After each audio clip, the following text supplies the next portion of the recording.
The girl in the back said you had the cheat sheet. Here we go. Well, you had a cheat sheet, right?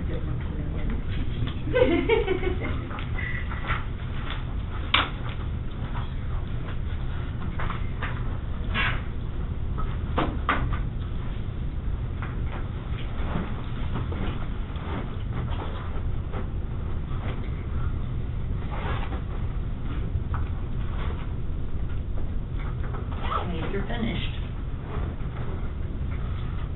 You finished? I'm gonna, we're not gonna go over them right second, because I have them. So who would you give it to me? Yeah, name and give it to me. Oh, I'm sorry. Okay. I didn't do it. You're not gonna get a grade. Learning experience.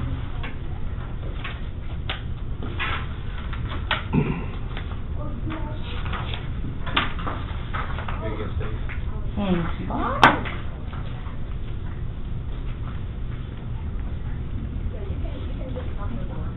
Hurrah. Hey, Dan, Trina, nice to meet you. Yes. Thank you.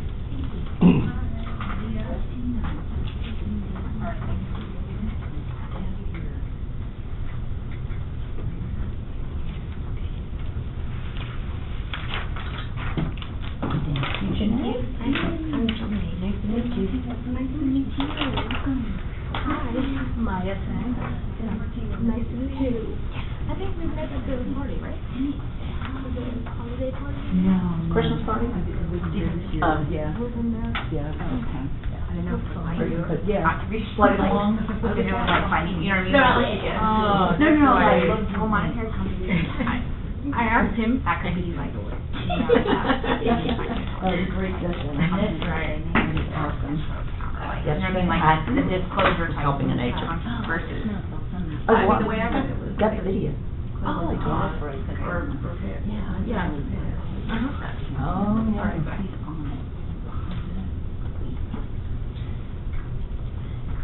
Oh, yeah, yeah. And,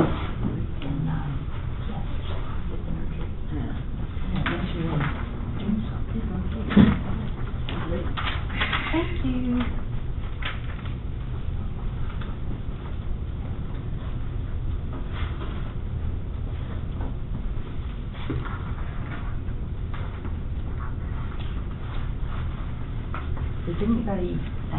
Does anybody remember if either Anthony or Kiera said they wouldn't be here today? I just touched Anthony and said he's run away. Something new. But thank you for doing that, so we do know he's coming. Awesome. Thank you, Erin. Okay. Well, I'll get with them. Go see how you did. And lastly, I can't remember if I said, in the email, I said, I only got 8 out of 12. Okay, I'm printing some more. I'll bring, Pete has confessed, Janae has confessed. Anybody, you remember whether you've done it? I did, yeah. Okay. Did what? The evaluation yesterday. I know I did. The day before. Oh, hush. You are going to love Deb. Do you have all that's written there? Because I always make a comment, so I'll check. I make a comment. You are welcome to start talking. Oh, all right. Good morning, everyone. Good I morning. am so excited to see you all, especially on this gloriously dark, kind of rainy day. I am going to be your cruise director as we go through Ignite Session 10, Negotiating. And this is one of my all-time favorite classes of Ignite. I think it's fun. I think it is applicable to everything you do, and I think everybody has a bunch of these skills, and most people don't even realize they have it, and that's what makes this class so fun. Here's a couple things that we're going to be doing today. We're going to talk about what is negotiating. We're going to talk about some tips on it, go through some common points that are going to help you when you are out negotiating with clients. We're going to talk about the 3 P's approach, which is preparing, presenting, and positioning.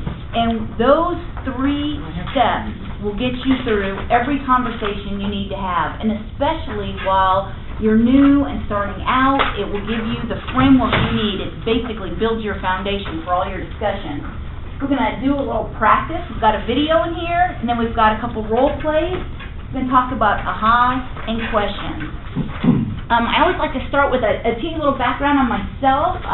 Deb Martino. I am on the team with my husband, Michael Martino. He started our real estate business almost 25 years ago. I started with him in the 2000s doing all his behind-the-scenes work, and that just gave me a great step up because I was doing all the customer service, the flyers, input of listings, a follow-up, and how did you like it to the agents. So it really let me see all the background. So then when I went to get my license, I was like, oh, okay, now here's all the stuff that makes you legal, and here's where it applies to the everyday. We started this office, and in the beginning there were 11 people. And now there's like close to 350. Absolutely love Keller Williams Atlanta Perimeter. I joke with everybody that I truly believe this is the center of the universe because we attract people from all over.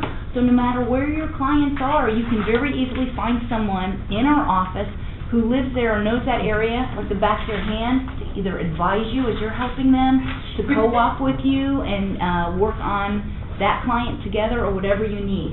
So that to me makes it so much more exciting than an office where everybody lives right in that one location, because we bring such a breadth of different ideas in different markets. And as you hear all the time in the team meetings, what we hear on TV is the national market, but we're looking like hyper-local because everything is different based on where you're working and where you live. It's just those communities are very, very different and unique right now. So that kind of, I think, gives everybody a big leg up. I'm also a true believer that there is no crazy question. If a question doesn't have to do in class, I always try to get to the point at the very end that we can save some of those, so we'll make a list of those come up. But if there's something that while we're going through and you're like, oh my gosh, this makes no sense, what is this? Please let me know, because probably somebody else is thinking that same thing, and I would hate for you guys to leave and be like, this just didn't help me. I remember when I sat in Ignite, and you know, people joke about drinking out of a fire hose, and you're like, even famine, I could not take it all in. You're just trying and trying to take it all in, because there's so much, and it's so interesting and so exciting, but you're trying to remember it all. So I kind of pull back, and I'd like to share, this is how I look at it. Got a big red toolbox, and today we're going to be adding another section in there called negotiations. You may or may not, after you leave here, remember every single thing we all talked about and the things that we heard in the videos and some of the examples, but what you will remember is that you came to negotiation, you've got section 10 to go back to, and that we all were there and we heard about it. And that will give you a leg up. And my favorite script when I was going through being a brand new agent, and I love to share this and I hope it will help you, is that you are part of the team, and that's what I love about Keller Williams Atlanta Perimeter. You're not solo, by yourself. You're part of this big office, this big team of people who are here that want to see you thrive and be successful. So when you're out with a client and they ask you something and you're thinking, oh my, don't remember ever hearing this in Ignite, or don't remember this particular thing, say, hey, you know, that is a great question. There's a couple of ways that I can handle that for you. I'd like to go back and ask my team, can I give you a call back today before 5, or whatever your time limit is. But that will get you through so many uncomfortable situations, because to this day, I have never had anyone say, you know, I would prefer you to throw out the wrong answer right this second instead of getting me the best answer for me. And that will get you through that. One of the things that I'd also like to start with is, who are you guys? As far as, has anyone in here had a job in your past lives that you felt you did some negotiating, or something that you've done that gave you some negotiating experience? We're going to start at the front, we'll just zip around. Go ahead, Janae. So I kind of look at it when you said that negotiation as conflict resolution a little bit. I don't know if that makes sense. But I was in student affairs, so I was constantly negotiating with students on whether it be policy whether it be rules, whether it be conflict with their roommates. So yeah. Okay, great. A lot of conflict resolution. Pete? Most of my experience is probably on the corporate side, but, you know, legal is certainly involved in it. Purchasing, pricing. Okay.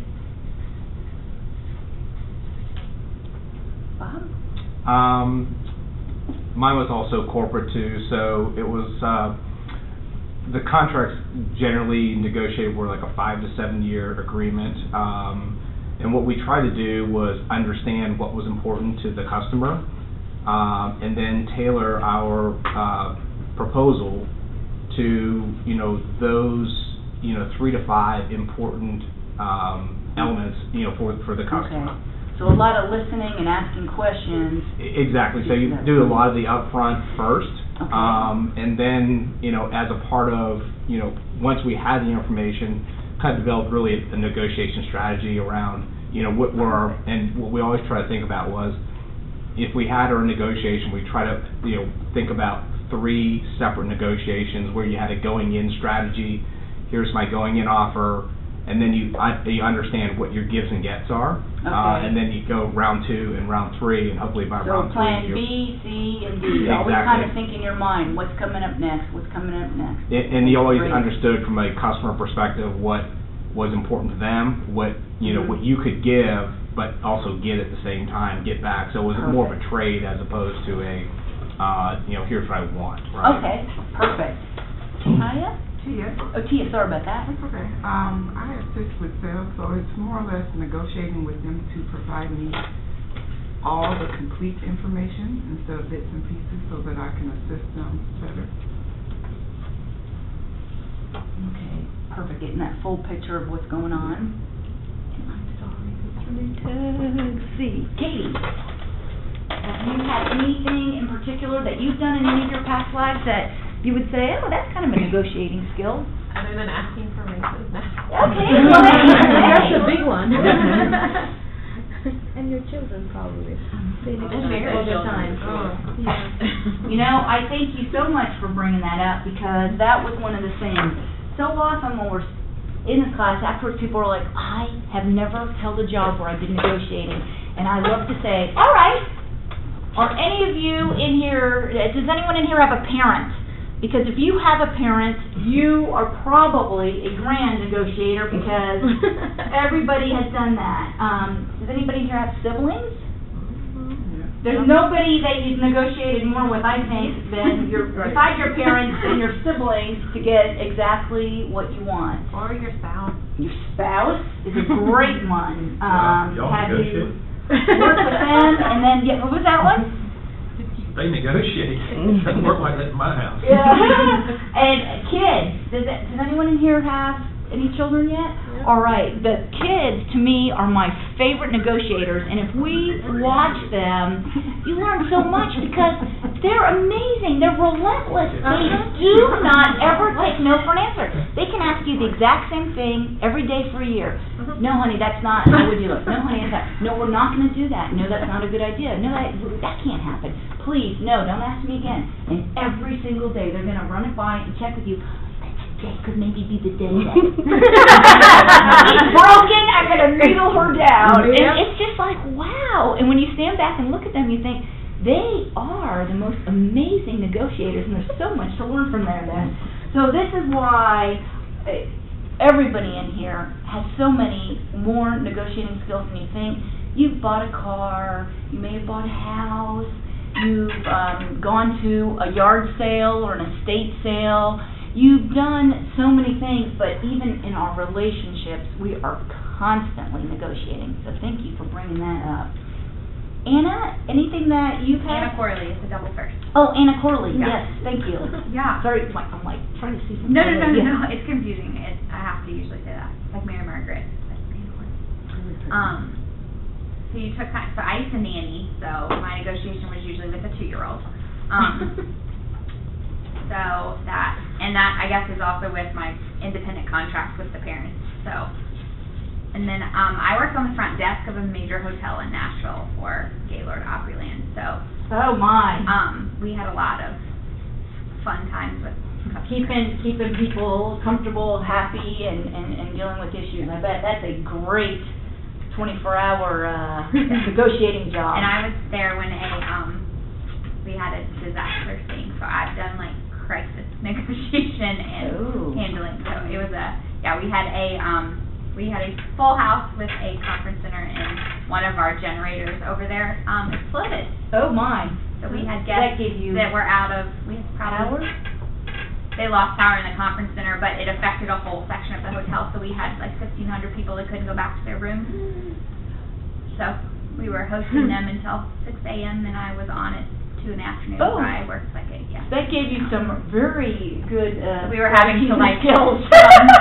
lots of hacks and Okay, you without a know, doubt. figure out who needed medications at what time and have firemen go get them. And I mean, it was crazy. My. Yeah, you don't Okay. think about all the things, but if That they're come away up. from personal items like insulin, and I mean, you're having to Yes. get all that from each room, and Very it's important. fun. That makes sense. Wonderful. Experience. Thank you. Thank Yeah. you. Erin. Erin? Or my name. So I guess a while ago, I was selling wedding properties. So I worked at a venue where I would sell the property for a certain rate to brides and their grooms, and then oversee their vendors and stuff. Okay.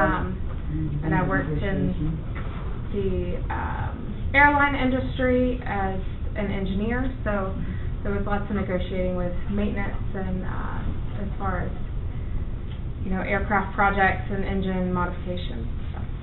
Okay, good. A lot of different things coming in there, and a lot of different types of personalities between the wedding event customer and the airline engineer Completely mechanic, I opposite. imagine. I'm sure that opened up some great stuff. However, they're both very emotional. Are we all? In the end, are we all? Mine? Maya, yes. So I work in marketing, and so we do throw a bunch of trade shows. I need to negotiate with the vendors on rates and packages that we're confident will be beneficial for our product lines. I also put a few houses here and there, negotiating with contractors. No offense, Ira, can be quite the task. Okay, that's a great one. All right. Flips, contracts, and marketing rates and packages, great stuff. Ira? So I've owned my own business, as Maya just suggested, and stuff in contracting and stuff for 20 Okay. years. More specifically in disaster restoration, which is a lot of insurance scenarios. So there is supplementation and presentations to your insurance provider on things that were missed. Within the last 2 years, I had a negotiation / with the Department of Transportation and stuff on some eminent domain issues on a condominium complex. Anna Corley and I both worked in the hospitality industry and stuff. I worked at the Ritz-Carlton Buckhead and also at the Four Seasons hotel chain in my past and stuff for about 8 years and stuff. And so I ran the hotel on the You ran airplane. disaster there, yeah. Yeah, the front desk. So, yeah. Wonderful. Okay, great stuff. Tim? Arbitration hearing with union reps and also conflict resolution, officiating college basketball.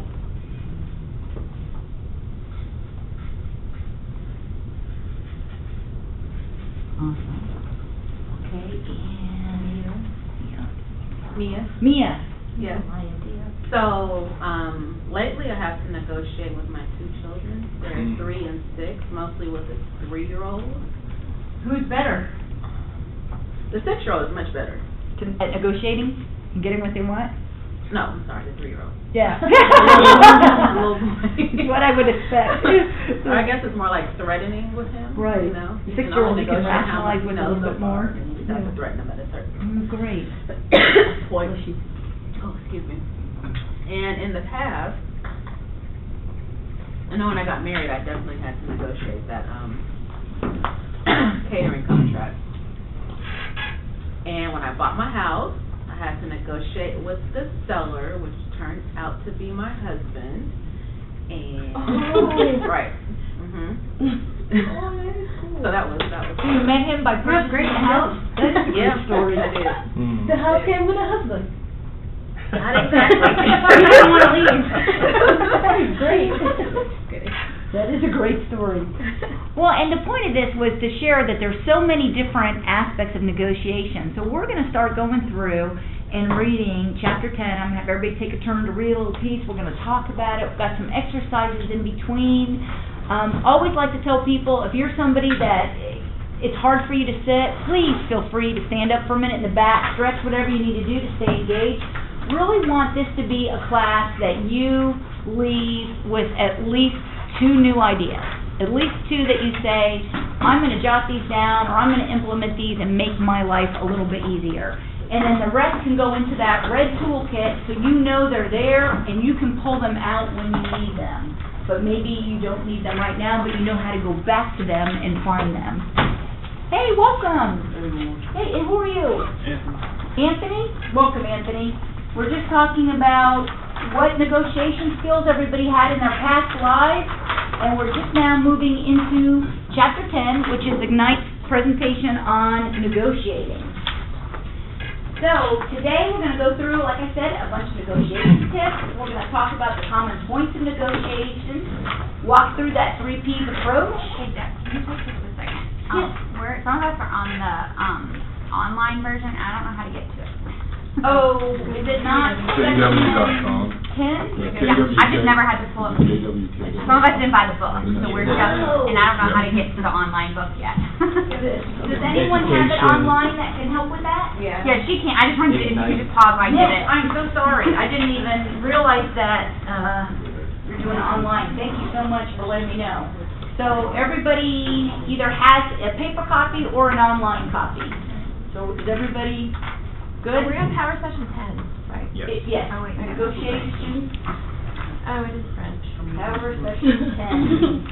Make sure you get the English. Well, while everyone's loading up, let me ask you, how are things going with your phone calls? How are phone calls? No, that's always the hardest one for people. It's like, now, in the class, one of the things that they like to do is stop the class to do the phone calls, but I would like to ask everybody, we can save that for the end of the class if we get through all the materials, or if we don't get through all the materials, would everybody promise to continue on with their phone calls after the class? Or would you prefer to do them right now? So where are you guys? Anybody? Do them after class? Is that okay with everybody? Because that is an important part, that and that note card writing, because I know you guys are all working towards adding 200 people that are in your sphere, or 200 people to your database. How is that going for everybody? Anybody slow, fast, between, up and down? Fast? Anybody else? Slowly getting there? No, I'm there. You're there. There? You guys are rocking it. Wow. Okay, great. Great. All right. So we're going to start on the section that starts, get your head in the game. It's my page 9. Is that the same for you guys? Sinead, do you mind reading page 9? Do you have that? Yes. Oh, you would? Okay, perfect. You want me to read that? Yes, that would be great. Okay. So get your head in the game.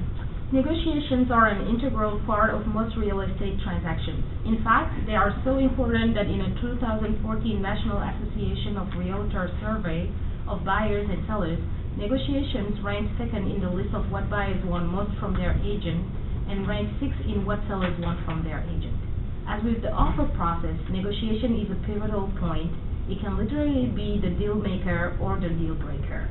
Negotiations can actually happen twice during this contract process. 1, during the offer phase with the goal of getting a contract. 2, during the option period while under contract with the goal of closing the contract. After investing so much time and energy to move a lead all the way to an agreement and then to a sales contract, do not let a deal fall through now. Your ability to negotiate will directly influence your rate of contracts that close. Thank you. Now, this is that funnel, and I know y'all have seen this in other sections about leads, going to appointments, to agreements, to contracts, to getting the buyer or the seller to exactly where they want to be. When you really think about negotiation, these are the true steps in the process of a contract, but I would think there's almost a step beforehand, and I'm sure for the people who were negotiating contracts, they're like, absolutely, we have that big step that almost everyone we know either has a friend or family member or a cousin in another state or somebody that's in real estate, because it is a fabulous industry where you have the opportunity to help as many people as you want and can share information with them and help them to what I think is probably the most satisfactory part of our job, help them build their wealth through real estate. I mean, wow. The fact that you're in that position and help them get to a place that's going to change their life and their lifestyle. So knowing that, one of our very first negotiation times is getting out there and meeting people and then becoming that, market person who knows what's going on, that when they do have a real estate need or hear of someone with a real estate need, they include you in that mix, that you have that opportunity to talk to them and say, here is why you need to work with me and my team. Here is why I'm the right person for you. So that front-end negotiation, to me, has always been one of the big parts, because have you all found that basically everyone you know already knows somebody in this industry? Are you seeing that as much as we do? And that's kind of almost your first step of negotiation. All right. So, making it happen. Pete, would you be willing to read this section? Sure. You may not realize it, but you're almost always negotiating. When there's something that you want, that new car for the price you want to pay, for your friend to see your point of view in an argument, or for your child to do the dishes, the truth is that whatever you want is often owned or controlled by someone else. The way to get what you want is through negotiation. So very true. And a lot of the examples that everyone gave of something they've done in their past life is right on target with that. And with negotiating, what we're talking about is a give and take, and that came up in several of the examples you all gave. It's a process between two or more parties, each with their own aims, needs, and viewpoints, seeking to discover a common ground and reach an agreement to settle a matter of mutual concern or resolve a conflict. And I think one of the things that is so interesting about real estate is you talk about two diametrically opposed parties that your job is to help get together.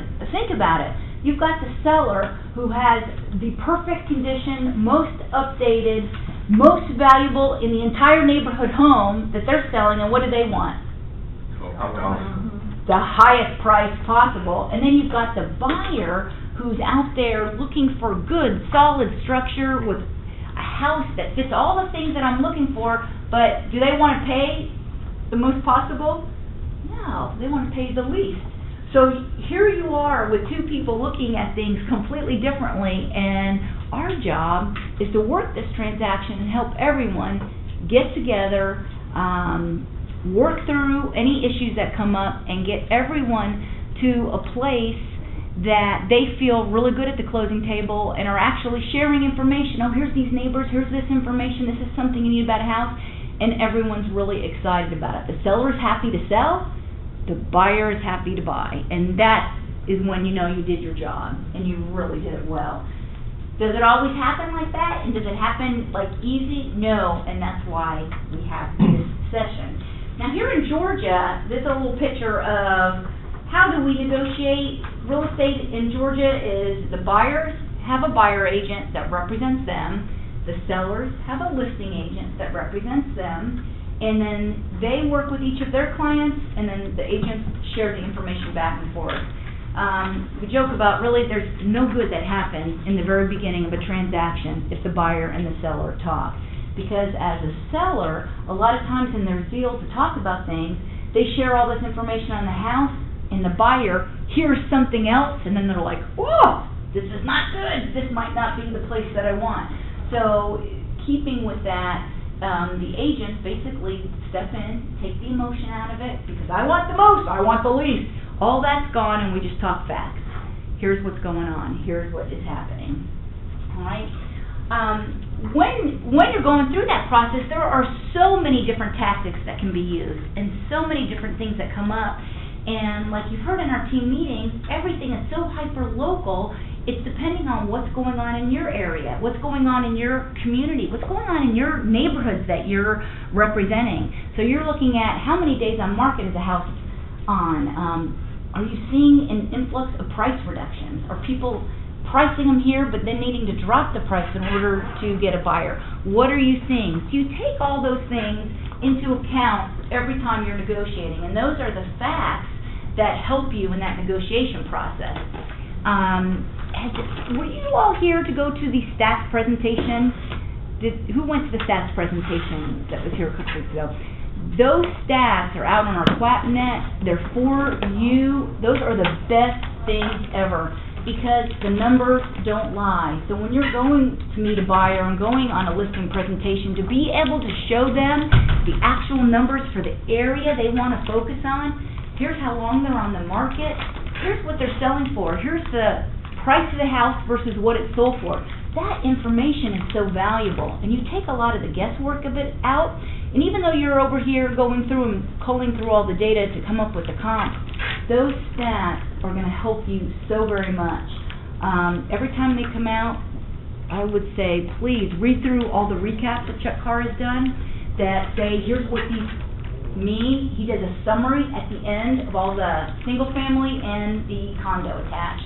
And that information is what I'm going to call, and you could probably do the same, the cocktail information. That's the information that when you go out and people say, Bob, how are you? Great to see you. Oh, you're in real estate. What's going on in the market? That gives you the actual script of what you want to say. Well, the market right now is really hyper-local. You know what we're seeing? You know, the inventory is lower, so it is a seller's market right now. We're looking at about 2 months of inventory. That means that if anyone else comes onto the market today, 2 months of houses would have to sell first before theirs would sell. And then it gives you that script, and that is going to give you the confidence as you go forward because the numbers will support what you're seeing and what you're explaining to your client. So that would be one of the tips that I would share with you. Look at those stats. They will help you so much. Always print out the summary pages, and those are things that read, and just memorize them. That gives you your cocktail info. So now you are prepared to go out anywhere, because you've got your cocktail info. Now we're going to watch a video with Josh Anderson.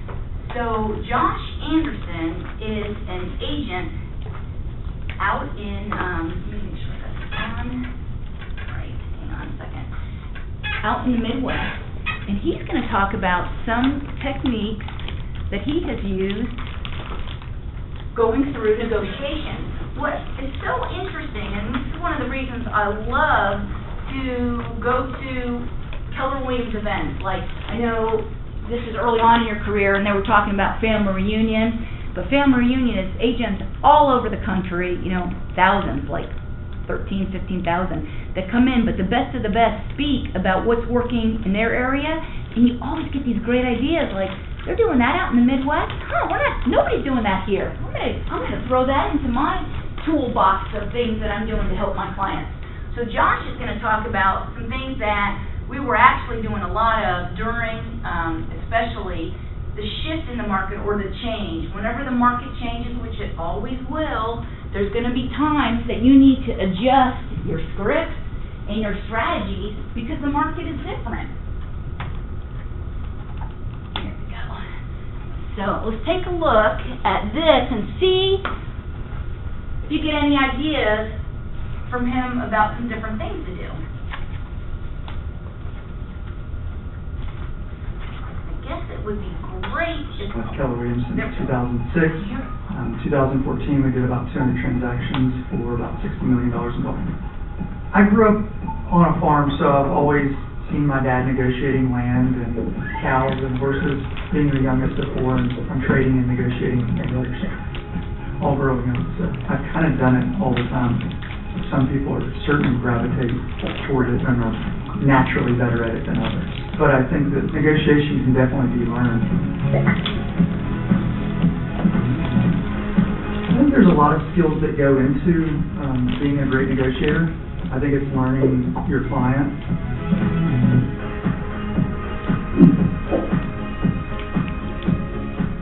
Instead of kind of assuming that you know what's important to them, really asking a lot of questions and letting them tell you what they need or want, and then speaking to the other agent and finding out what's most important to their client. And there's some agents that just don't give any. When I have an agent that I'm dealing with that's very tight-lipped, I just keep asking questions, and they give me information that they might not have otherwise given, whether it's a divorce or a death, or it's just they got relocated to some other city. And I think if you're really listening and being intentional and purposeful about listening, you'll find out exactly what's important to them or what they have to have.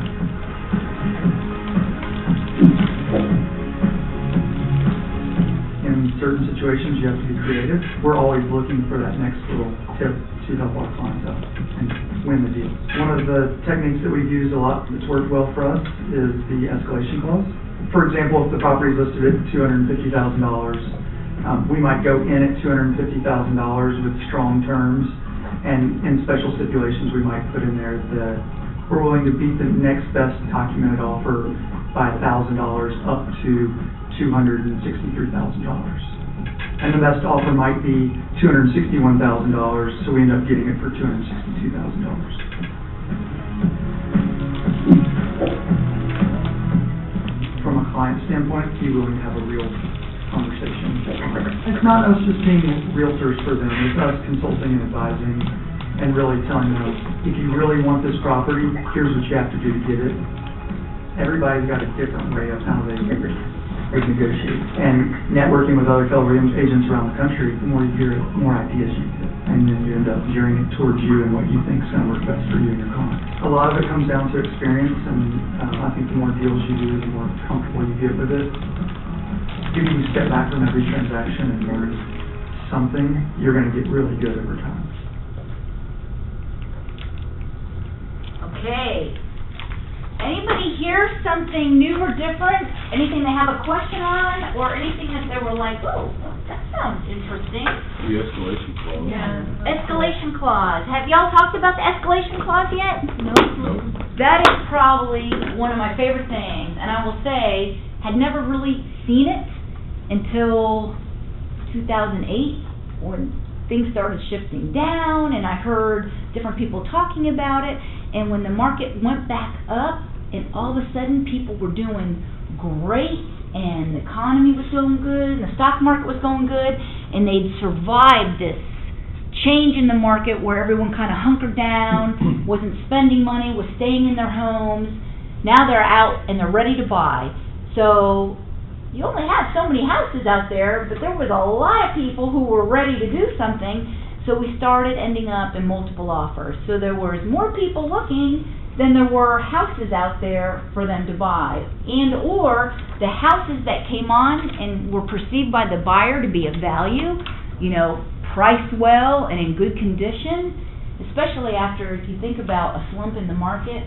So when things are not going well for people financially, are you really seeing their houses at their peak condition? There were a lot of houses foreclosed upon, distressed, or people weren't able to keep up with them during that 2008, 9, 10, and 11 before we started bouncing back up.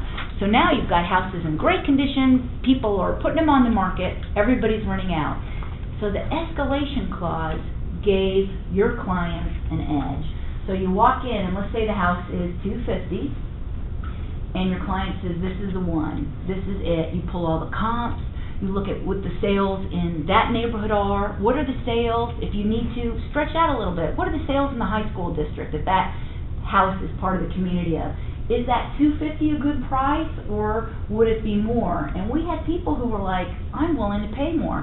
We had one family that it was the house they wanted, in the area they wanted, they'd been looking forever, and they're like, I don't want to mess around, I want to go in and offer $264,000. And they were at that number. They wanted to pay $14,000 more than where the house was listed. And we're like, well, wait a second.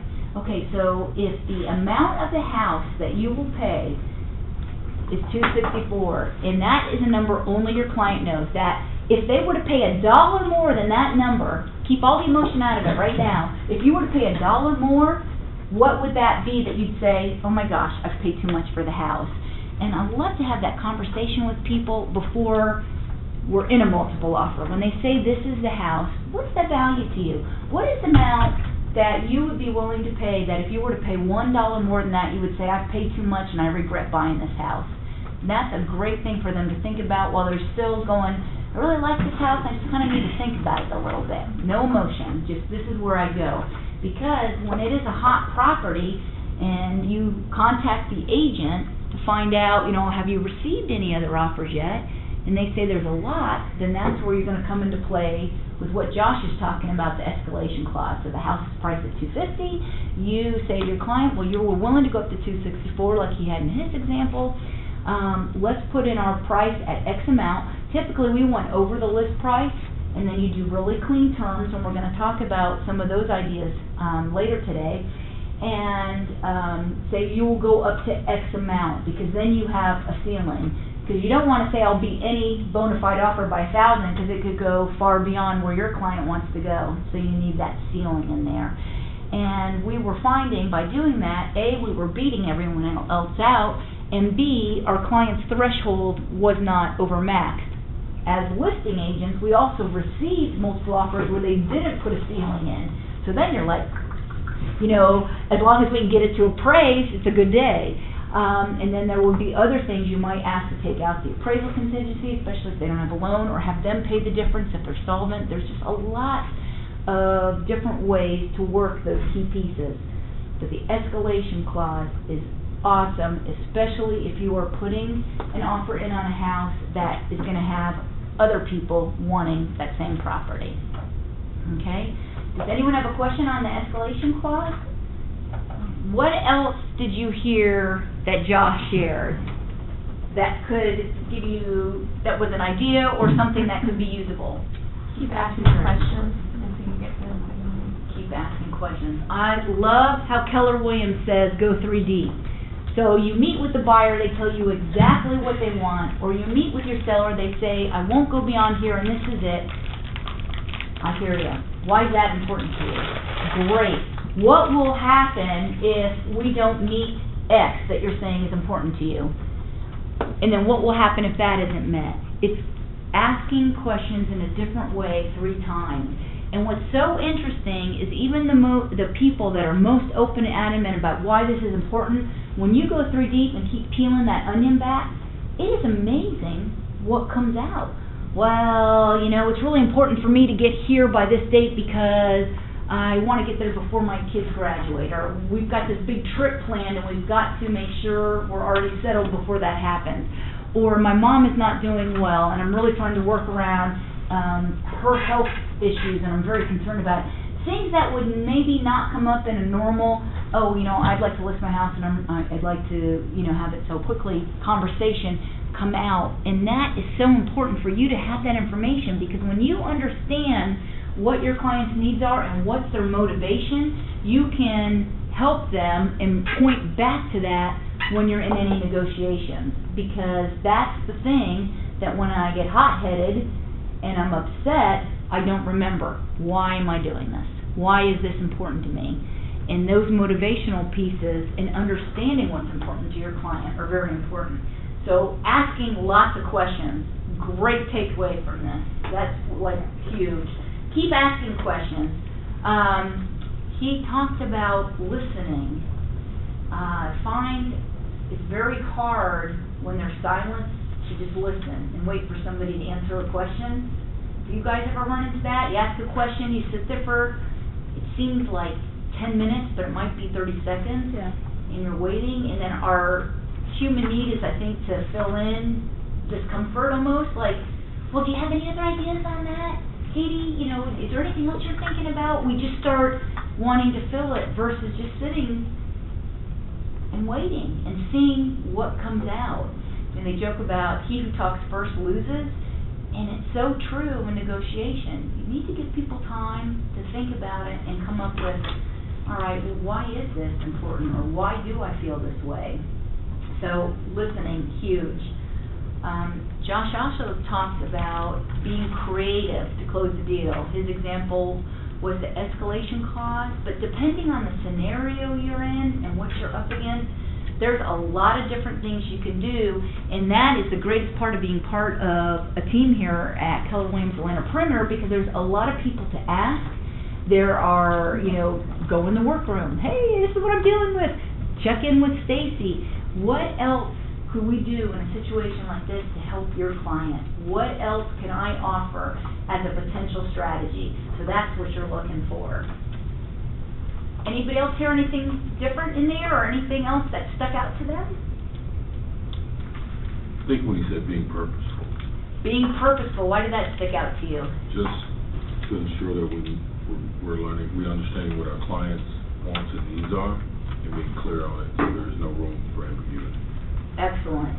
Being purposeful. They talk about how when you're negotiating, one of the hardest things to do is to stand back and not get emotional and not take it personally. You might be working with a co-op agent that is very brusque, doesn't return your calls in a timely manner, feels a little punitive in how they speak to you, and it is so hard not to, feel like, gosh, I want to just push back a little. And I always make myself sit back and say, all right, we have no idea what this person is dealing with and what they're going through. Who's to say right now they do not have someone deathly ill in their family, or they're going through something horrible? So when we're purposeful, we've got our clients and the results in mind. That's the only thing we're thinking about. They want this house, or as a seller, they want to sell this house because they're ready to move to this other state and be closer to family members or whatever it is. So when you're purposeful and understand why this transaction is important to them and why they're doing it and what it will do for them to reach those goals, then you can focus on their goals 100% versus this is what's happening with this agent, they don't need to know that, or what frustrating events you're coming up with. There is always a lot of stuff that happens that you're just like, ugh. But that's part of our job. How do we navigate them through the contract to close process in a smooth and seamless manner so they end up where they want to be? And that's where all those skills you mentioned in here's my list of all the things I've done from a negotiation, or your skills as being a child's parent or sibling are going to be coming into play. Okay, so it's a great one. Being purposeful. Consulting and advising your client. Again, so much information that you can gather from other folks on how they've handled those particular issues. Always learning from other KW agents, whether it's coming into a team meeting and hearing a scenario or hearing the subject or hearing from Renee Dillon, our attorney. What's great about the stuff she shares and Paul shares as our attorneys is these are the #1 issues they're seeing. So it's like, great. It's kind of like when you tell a family member, don't make the mistakes I made. I did this and this. Don't make that. Go make new ones. Avoid these right off. Go learn something different. Let me help you through this. Well, that's the question and the issue they're getting all the time. And then lastly, know that in each and every deal, you're going to learn something. We always do kind of like a little post-mortem after the deal. You send your survey to the client. You're trying to learn how could we have done this better for you. And then we look at what we did. Is there anything we could have done to make it an easier transaction for the client, to make it more efficient, to make it more seamless, to bring them more joy throughout this process? What could we have done? Did we get the highest amount possible? What else could we have done? And through those experiences, you're going to come up with, okay, next time I would also like to try this. Well, I did not know that seller was going to do X, Y, and Z. I'm going to be looking for that. And your red toolkit now has the experiences of people you talk to, and then you throw in some of yours in.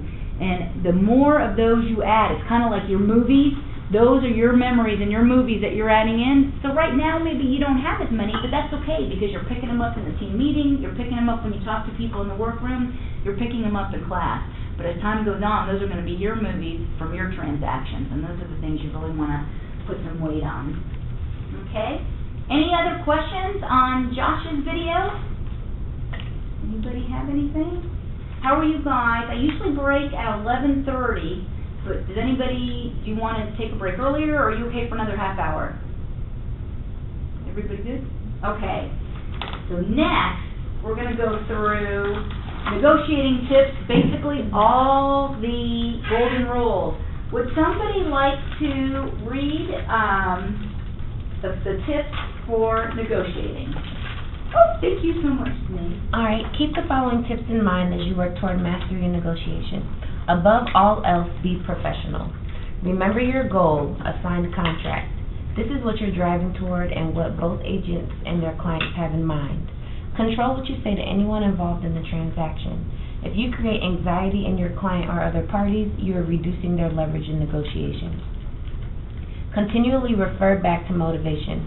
Remind your client why they want to buy or sell and help them reevaluate their requests if they are becoming unreasonable. Don't reveal too much. Listen more than talk. Keep your client's motivation close to your chest. Don't be attached to the outcome. You'll do hundreds or thousands of transactions in your career, and there's no way you can get everything in your clients want all the time. Don't let it affect your mindset if a deal doesn't go through or if your client doesn't act on your recommendation. Find a different win for your client. Perfect. These truly are like the golden rules. You know, you would think that everyone would come to the table with the first one, be professional.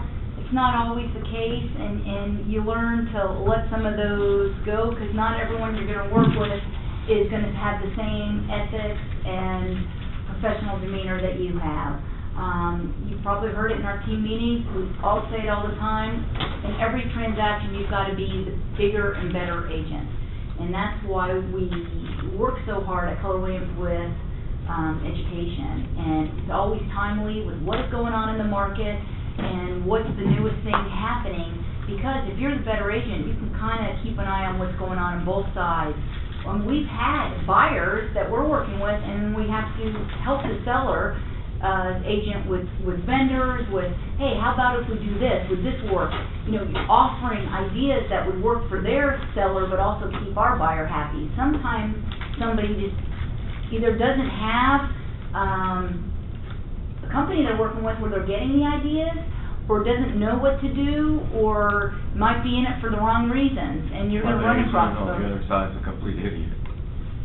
Yeah, you're going to run into that. Oh, I'm running the show on this one. I had to take it over from my buyer. Yeah, there are many, many like that, and the most important thing is that we keep our buyers and sellers feeling comfortable and confident moving forward, because think about it, this is their biggest transaction, more than likely. They're spending hundreds of thousands of dollars, which is not something they do every day. So you're nervous, you're emotional, you're looking at the bottom line, you're thinking about the money and the payments and everything else.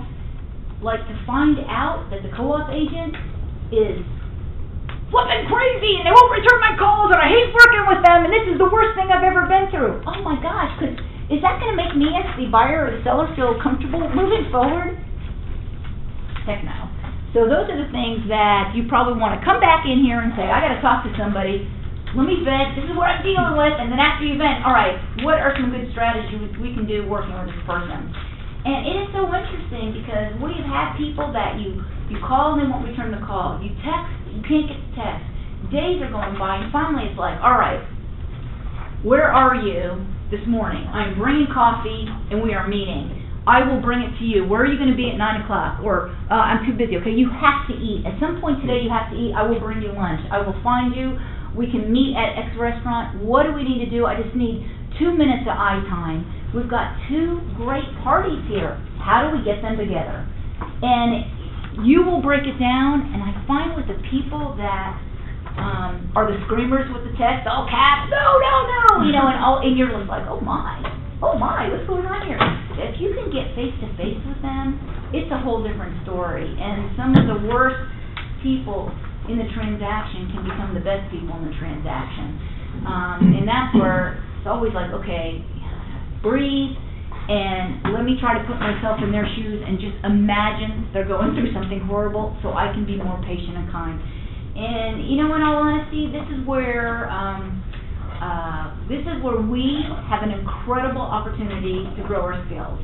When you get to work with somebody like you're talking about, Ira, that is just test of patience. Yes, it is. It is. It's so frustrating. And then when you see them not representing their client well, it's embarrassing to me as somebody in the industry who this is my full-time job. It's what I do. It's what I'm passionate about. And this is how someone else is treating their client. It's just like, why would you be like that?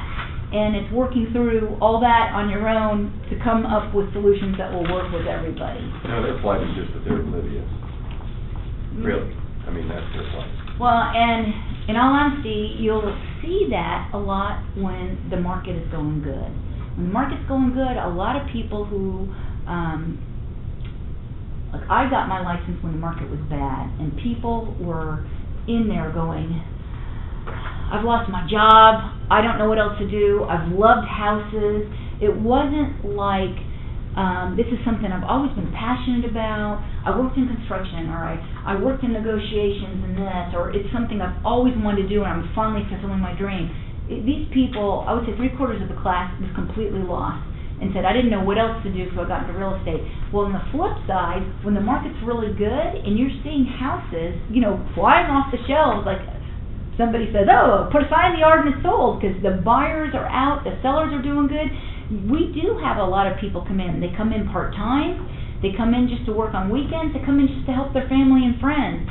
And that's wonderful. Where it's not wonderful is if they're also, they take the classes, they pass the test, but they don't do what you're doing. They don't continue with the education, they don't have that thirst for knowledge, and they're not always working it.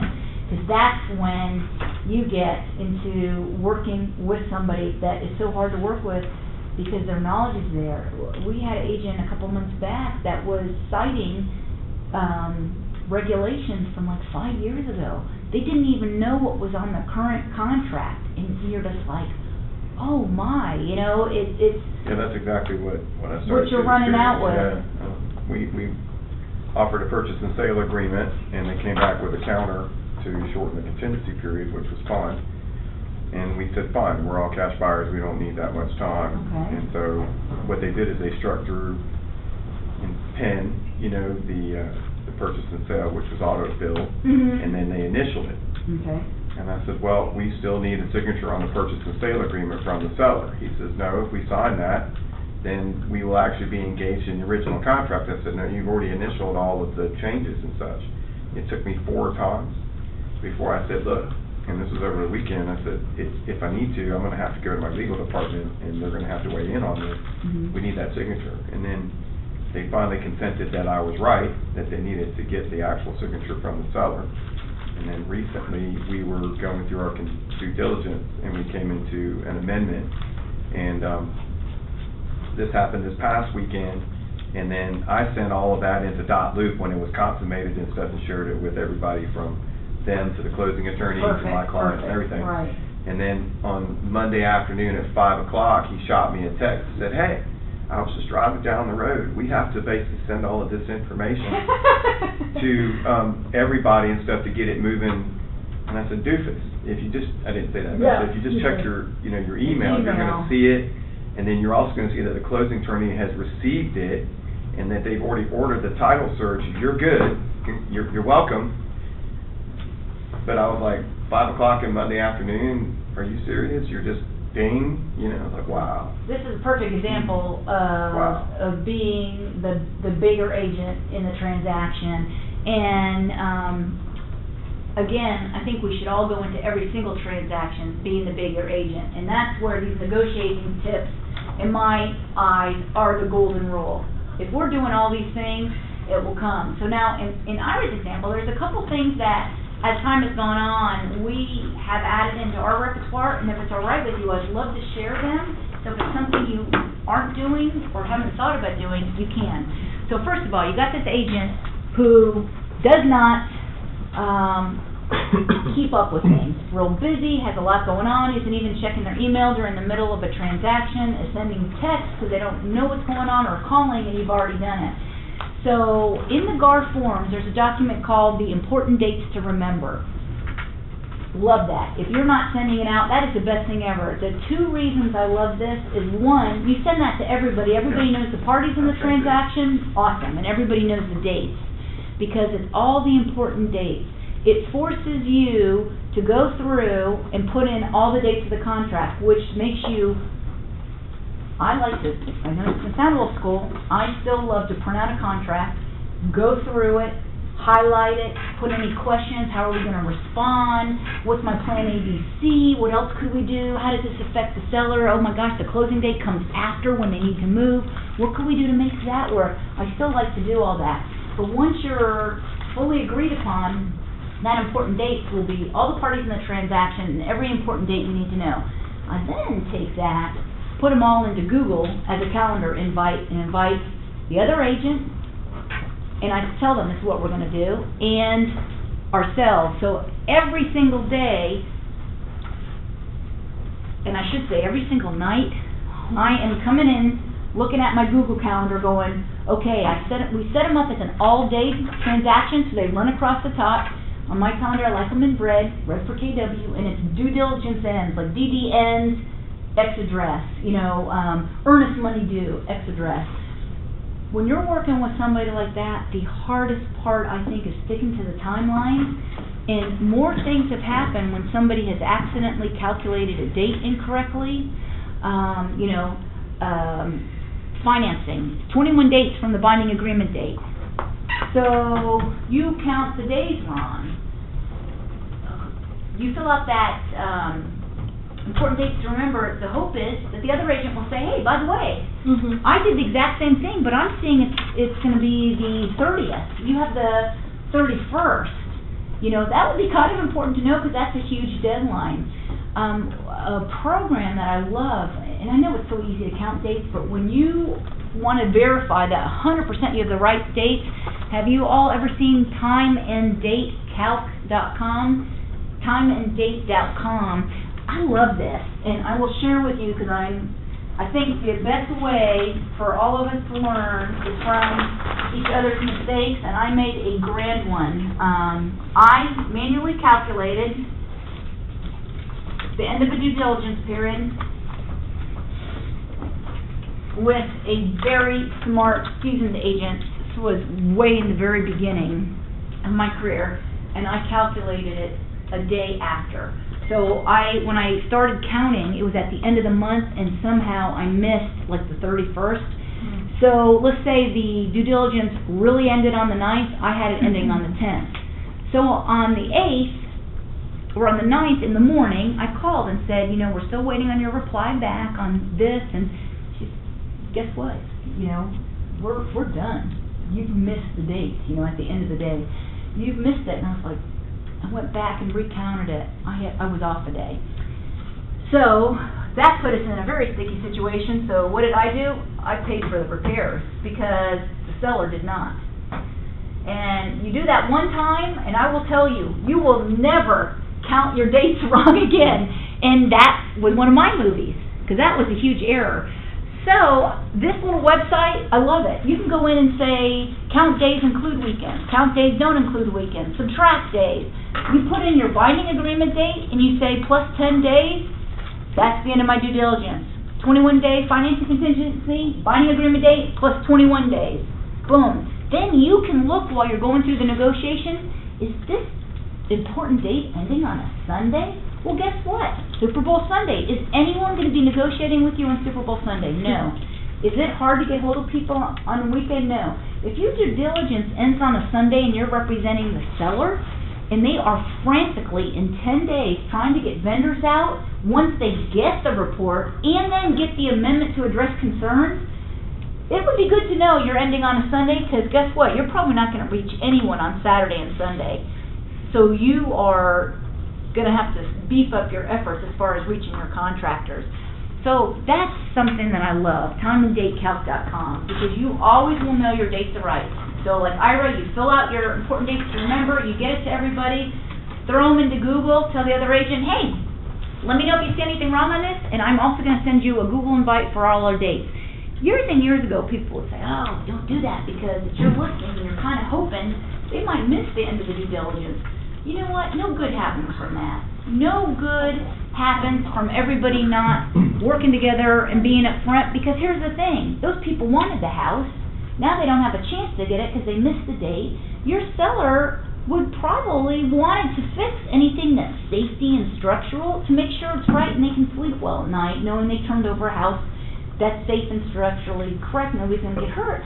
And now you've just thrown it all away, you gotta put it back on the market, everyone says, whoa, came off during the due diligence period, what's wrong with that house? It could have been nothing, but now it looks like something and you've got people wondering. So those two steps I just feel are awesome. And then with somebody like that you're doing this or they're off, you know, I think you're doing everything you can, Ira. It's going to be communicating with them constantly. And maybe if they're a text person versus a phone person, I would ask them, hey, is it easier for you? I know you're running around and you've got a lot going on. Is it easier for you if I send you updates via text, or would you prefer email, or both? You know, how can I best help you? Hey, sending you this, sent you that, doing this. I just basically, you know, let him know, because he doesn't do .loop, so I have to do everything in a PDF format, so I gotta extract documents and stuff, and I just tell him with kindness. I'm just like, okay, I'll send it to you. I mean, if it is what it is. I mean, the end of the day and stuff, we can't eat, you know, and the deal doesn't close. So if I need to basically commandeer, you know, the process and stuff, that's what I do, and I spoon feed him. But I can tell you that it seems to be easier from a buyer agency to help a deal than it is from a seller, because when you're listing, the other side is, like you said, the financing contingency and their process of appraisal and you know, inspections, you know, home inspections and stuff. That's not as transparent, you know, to a listing. You know, so that's where you're working a little bit blindly. But if you're a buyer agent and stuff, then I think that you can really help the process infinitely. And there are a couple great points that came out of that, if you don't mind if I share. One of the things that I find is people form an opinion of you and how you work their first time they get an opportunity to work with you.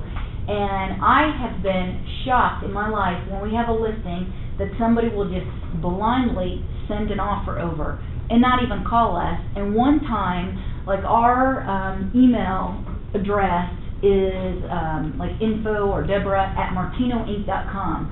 So that if it was in all caps, you know, is like this, and somebody misread it as one, so they sent the multiple offer situation, they sent it to martino1nc.com. Never got it, they never called, didn't even know it was coming. A week later, they're like, hey, did you guys accept our offer? We haven't heard from you. And it's like, I beg your pardon? I regret to share that I didn't even know you sent an offer, and we've already gone under contract as a multiple offer situation. They were like, what? Had no idea. So, a fabulous best practice. If it is your buyer, before you show the house, you know, you always call and say, you know, I just want to call and just touch base with you real quick, make sure the home is still available. Everybody says, yes, is it available? Question number 2, more importantly, are you currently working any offers on it? Because, yes, it's available and it shows it's active, but do you know if they've gotten an offer and responded back and they're waiting for that buyer to maybe accept it? That would be really good for you to know. You take your buyer out, they love it. You call them right back and say, hey, listen, I know you've got that other offer and you mentioned the timelines extending tomorrow at 12. Would you please give us time? I'm going to send it over tonight. It is a really strong offer. My client is very stable. I'm going to have the LIP loan team give you a call and say, and tell you a little bit about them, and we are ready to go. Please give me the time. Would you have known any of that if you didn't ask those questions? No. So important. And for that agent, they're like, oh. Then the third question on the offer, can you tell me what's important to your client? So many times people don't ask that. What's important to your client? Well, Anthony might say, well, interesting that you asked. Their brother is a closing attorney, and we have to work with them. Or they've got to be in X place by X date. Or are your folks able to work with us on a closing date? What else? You know, you get these little tidbits of information that are going to help you frame that offer in the best way. And those questions are extremely valid when you get the offer. If you're the listing agent, can you tell me what attracted your client to this house? Let's start to understand why they liked it. What is their biggest concern? Do they have any objections? Is there anything that I need to know that's really important to them?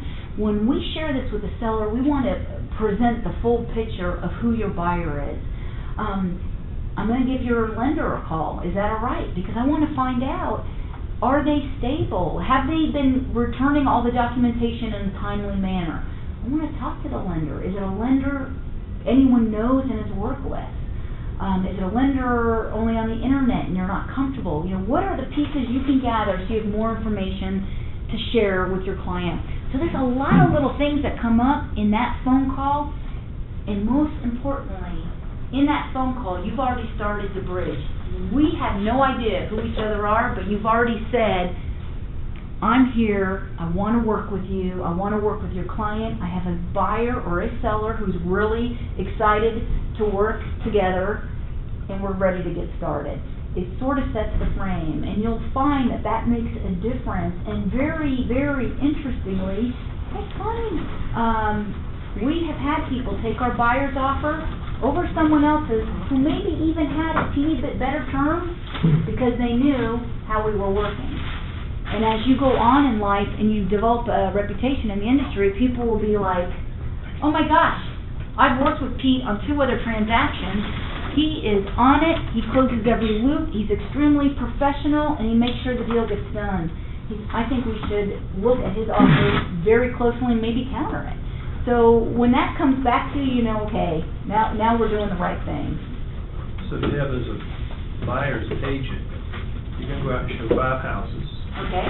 You're gonna make 5 phone calls before you ever get in the car and have a 10-minute conversation. Doesn't even need to be 10, and a lot of agents it will be minutes, 1 minute maybe. And what percentage of the time when you call those listing agents do you get voicemail, and how much time does it take before they call you back? In a case like that, I would leave my message asking those questions. Just want to introduce myself. We're going to be looking at your listing today at 4 or tomorrow, Friday at this time. Wanted to make sure the house is still available. I see it is an FMLS, but wanted to know, are y'all working on any offers? I'd like my clients to know that in case they need to act quickly. 2, is there anything that as I'm walking through the house I might possibly miss and not point out to my client that you guys are really excited about in this house? So you're doing Would this love the to day hear before? this. I've got the FMLS printout in front, and we are calling and asking that. We're writing it right on the FMLS printout. Well, Also pull the tax record. We is plural. We mean me and the mouse in my pocket. Or now that we have a fabulous office manager, if we are not able to do it, I will ask her to do it. Is with headcount. However, I always did that. Okay. So did Michael. Michael taught me that. And you want to go out prepared. And No, I understand. I'm just trying to logistically figure out how you're putting this together. well, here's the thing. If the 5 houses is really only 3, wouldn't you want to know that? If 2 of them are about to sign, if 2 of them say, listen, I know it's still active, but we just are signing off. I've called and had people say, oh, we accepted that last night. Right. But it's active and they don't have time and nobody's going to change it. We're supposed to do it within 48 hours. Is it always? I run across a lot where it's not. So to me, that call is a time saver, and you are hurting yourself not making the call. You are not giving yourself an opportunity to show the other agent you are professional and you're asking the right questions. And 2, it is so interesting what comes out that you might not have known about. Yes, I made the phone call the day before, setting it up for show and such, and of course I didn't get anybody. This is your suggestion. So we drive out there and step to the house, and there was another couple of properties on the street we were looking at also. And then within a 2-mile radius, we had others. So I go over to the house, and there's no lock boxes. And so I went ahead and made a phone call. They didn't answer, and we started to move, to see the other properties. But he called back, and he says, yeah, this number looks familiar from yesterday. And I said, yes, sir, we called yesterday. Stupid that he is, he hid the lockbox in a bush. But, I mean, really. Yeah, why do they do that? I've been to a property where the lockbox was. Well, because a lot of people, as Bill said, they don't necessarily attach it to the door because they want to potentially, not have people show at certain times they can bring it inside. They just elected to hide it in the bush. Sometimes. So. Yes, but typically they'll tell you that when you call and make a call. Thank you so much, which is crazy my they can call you clients back. really wound up liking this house. So as we kind of departed for the evening and stuff like that, I went ahead and made a proactive call to them and said, listen, to me, it's a courting process. My clients really liked your house. We have another couple of properties we'll probably see in 2 days. Would you please be kind enough to let me know if there's offers that come on the table, we would like to know and be included in the process. Meaning that, if he got an offer the next day, then please advise us, we would potentially go ahead and offer, as well, in conjunction with timing. And so, and then when we went back to see the property on the next 2 days, I called them back and I let them know when we would be making the offer, by what time frame we would be making the offer to them, so that if anything came in prior to that they would know that ours is coming. To me, it's about, you have to preserve your deal. You got to court the other side. Exactly. And they want to make their deal, but they're, if you have a listing or you have a buyer, you're trying to get your deal out on the table and accept it as quickly as possible, so you have to let them know. Right. I've had to, again, they're seeing you're professional for you doing this, and before you go, I just would say, after you call, I always follow up with a text. Almost always, I'll get a text back. Hi, Deb Martino with Keller Williams Realty. Interested in showing your house at 123 Main Street, Thursday at 3. Couple questions for you. Are you currently working any offers? Is there anything important in the house that I would want to make sure I point out to my client that you're really excited about? Anything else I need to know? Thank you so much, Deb Martino, Keller Williams Realty. And even with clients, they're like, oh, because you want to make sure when people go out to your listing, they're prepared. So I would text back to that, yes or no, there's no offers, we've got all the documents in FMLS. Never put a listing out with all the documents somebody would need to put in an offer in FMLS. Do people do it? Every day. And then I always ask, are you familiar with the area? Is there anything I can do to help you? They'll shoot back, haven't been there before. I'll send them the marketing information that's at the house so they have an opportunity if they want to breeze through it. Because there is nothing better than having an agent, people in the car, who now has some of your house's cocktail information to share on the ride. Oh, I talked to the agent on this house. They said, oh, something we definitely cannot miss is the amenity package. And also, the client has just added several built-ins into the terrace level. So I'm really excited for us to see this one. And here's something else they mentioned. You want that data, and no matter what side you're representing, our job is to make things easier. So when you're the listing agent, you are doing everything you can to make it easier for that buyer's agent, because you want them to have what they need to help showcase your listing as this is the right house. So does that help? And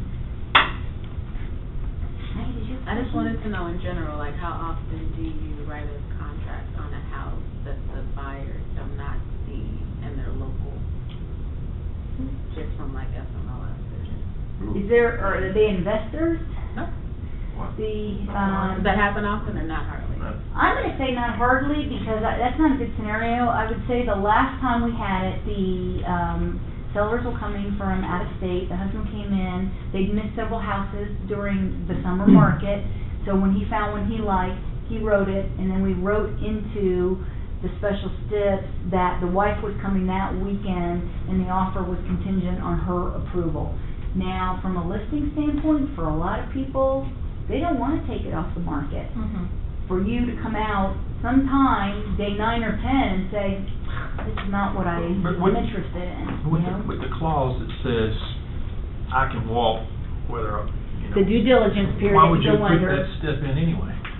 I think to be more upfront and then to let them know, or at least put it in the cover letter that you'll be coming back this weekend. Husband loves it.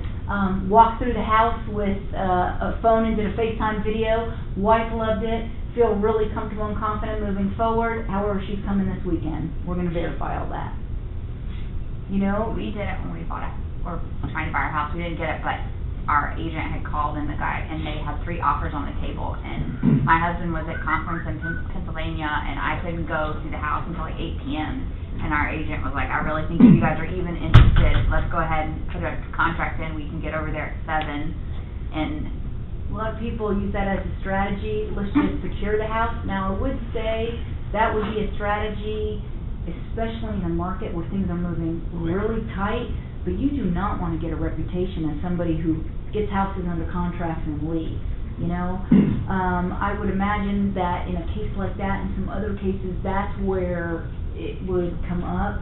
But I would not make that a normal practice, that, hey, if you don't like it, we've got 10 days of due diligence and you can get out. Very emotional for the buyer, and it is gonna prolong your working with them, and it's not, personally, I don't think any good's gonna come from it as time goes on.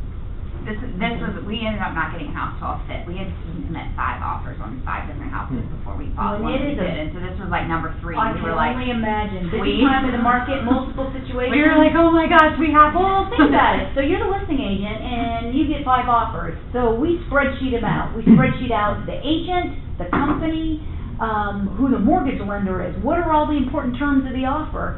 And you're looking at all those. And one of our columns we added because of investors is, have they seen the property? Because what a lot of investors will do is they'll throw in a high offer, especially houses under 200, because let's face it, it's so hard to find that. And you'll call and say, did y'all see the property? No, but my investor's really solid, you know, and you're taking a chance because they might come out, walk it and say, you know, I don't see the return 100%. It looked okay in the pictures, I thought we'd find it, but now I'm not seeing it, and there they go. And does that happen yet? So are you taking a chance? And that's something you have to give all those pieces to your seller. For the multiple offer, in all honesty, if the people hadn't seen it, and we had other offers that were strong, I don't know if I would take that. You know, But, Deb, is personally, that- and I would throw all those pros and cons out to the. Deb, is that in your best and final phase? Like, you're obviously looking at them, your potential buyers, and saying, look, we're doing our due diligence right now, this is our opportunity, but this is a best and final moment for all of you, right? Well, in the multiple offer, there's so many steps. So you get in all the offers, you tell everybody it's a multiple offer, you email them to make sure they know, you keep it very fair, you spreadsheet out all the terms of all the offers, you sit down with your client, you send them a copy of all the offers, and they're like, bah! You get 5 26+ page documents, but then they've got the spreadsheet that puts the offers tight, and you go through pros and cons, and then you already know who, not based on price, because price is not always the best, but based on all the terms, is this the best offer? So that's where that would come in. Now, is there an event today for lunch? Is somebody supposed to be speaking? Yeah, After you finish is the. Oh, they brought it for you. No. Yes, they I did. think It's lunchtime, you know. Okay. They came might in be earlier popping asking in. for your credit card number. Yeah! No, gladly pay it. that's why certainty was coming through, right? He was checking out what was on the menu. Let's be honest. They're always. That's Well, good. We gotta watch we it. are right at 11:30. If this sounds Doesn't good to say on you there. guys, No. I have a question for you. But it's a new one. So I know, like, in negotiation, like Huh? the school of thought, The new don't one I show think your says cards Home Pro. too fast, or don't show all your cards. I got She said that yesterday, multiple offers on the I think we have properties Home Pro that I and then listed, another. not knowing And then anything that I'm doing, Spectrum. right? So I'm calling Stacy every minute, but I felt like it was ethical, and this is how I like to be treated. I call myself an open book, so I told the agent I'm brand new, so you gotta be patient with me. I'm gonna do my best to do this by the book and do it quick. And I had Stacy and Diane, and they helped me, and there's been no issues unless, well, there was just one where I missed like initials on one contract and had to re-sign everything. But he really appreciated it, and like unlike Ira, I've had the opposite experience where he's just calling on me and checking how you doing with this X, Y, Z. Right. Would you advise that we are that upfront with every agent, or did I just luck out?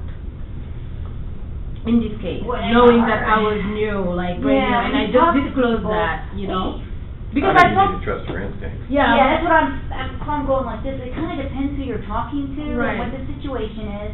And in a case like that, that's where I might pull out you know, I work on team, and I'm going to be working on these items with my team, and I will be getting back to you. Thank you so much. Is there anything else I need to know before I go present this to our seller and our team?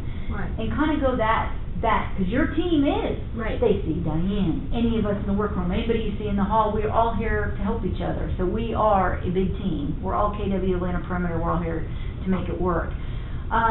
I would be a teeny bit concerned with, like Ira saying, maybe somebody who doesn't have the right mode, that they might be thinking, ooh, Right. I can bulldoze them a little Direct it, bit. Maybe they would, maybe they wouldn't. I don't know, but you know what, there's one other thing I wrote that you said earlier, when I sent him .loop, he only wanted it in a PDF, and I spent all this time, you know, checking off and re-downloading the documents. When you go to send somebody a document in .loop, at the very bottom left is a checkbox that says send as a PDF. Anytime I send something from .loop, I do it. I like to do it for two reasons. One, that activity log. Oh, yeah. Because then I've got in there, like, did I send that yesterday? I think I did. I can go back and say that Martino shared this with so-and-so. So then you can see that that document was sent. And two, they'll get the document, you know, hi, and ours is under Michael. Michael Martino shared a document with you. And then you have the link of the name of your loop. And I'm sure other people have shared their ideas on what works for them. What works for us is we always start it with the year, 2019, then we put in the address, then we put the people's name, like last name first. So my loop is 2019. Yeah, So, similar. and they have the house in there, when I write up in there, or anyone on our team does, like, dear so-and-so, attached please find the amendment address concern via this link ready for your approval and signing, and below as a PDF if you prefer to look at that to review. It's so hard to review a document when you're in the process of signing it. It is so easy to click on a PDF at the bottom, see the whole thing, make sure you agree, and if you want, print it out, touch it, seal it, and then do it. I find that erases so much confusion, and that explanation is a standard in all of ours. The first sentence is always, attached to this 2019 link with the home address is the document ready for your signatures, and below as a .pdf is the full document for your review. Once you've reviewed and approved, have any questions, let us know. Be ready for signing. It's like the ultimate CYA, because now you've got it in the activity log, and you send it to them if they're able or ready to do anything with it, and you've got a PDF at the bottom. I should have known, I mean, because whatever he's been doing as PDF and stuff, I just added as a document. Always into send it, and I just tell people I like to So send everything should out be of able to send it out. .loop, so if there's ever a question or problem, I've got a copy of it and I can resend it to you. So Yeah. please know, you know, I know you don't, you will have people who say, I use this system, you know, I use DocuSign, I do not want to use that. Great, I will always send it to you also as a PDF, so you choose what's best for you. They send it back, you upload it into your .loop. Because that way you've got that great file cabinet, and your client can decide, I want to set up a password to be able to look at that, or they can just go and sign and have a copy of the document when it's done. But it gives them that edge, okay? So we're 5 minutes over our 11:30 break. I'll find out, I think you're supposed to be, but I'll go make sure that... You brought it in, man. You guys are being... Right. Yeah, you lost the door. I'm pretty sure. Look us inside. Mama didn't raise the fool. Yeah.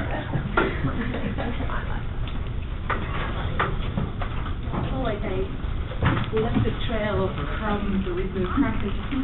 Yeah. Usually, like, how would it was like moved in my backpack.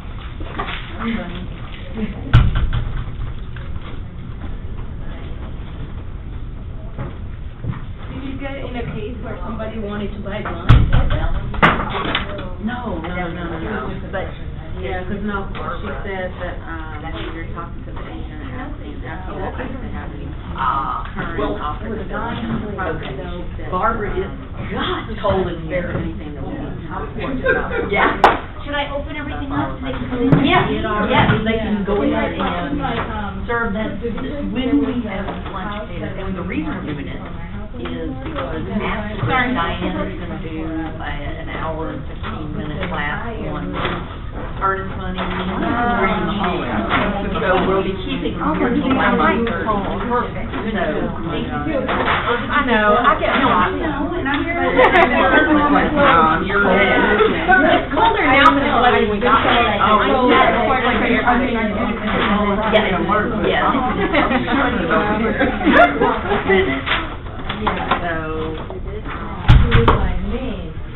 Y'all, all the buyers you got there.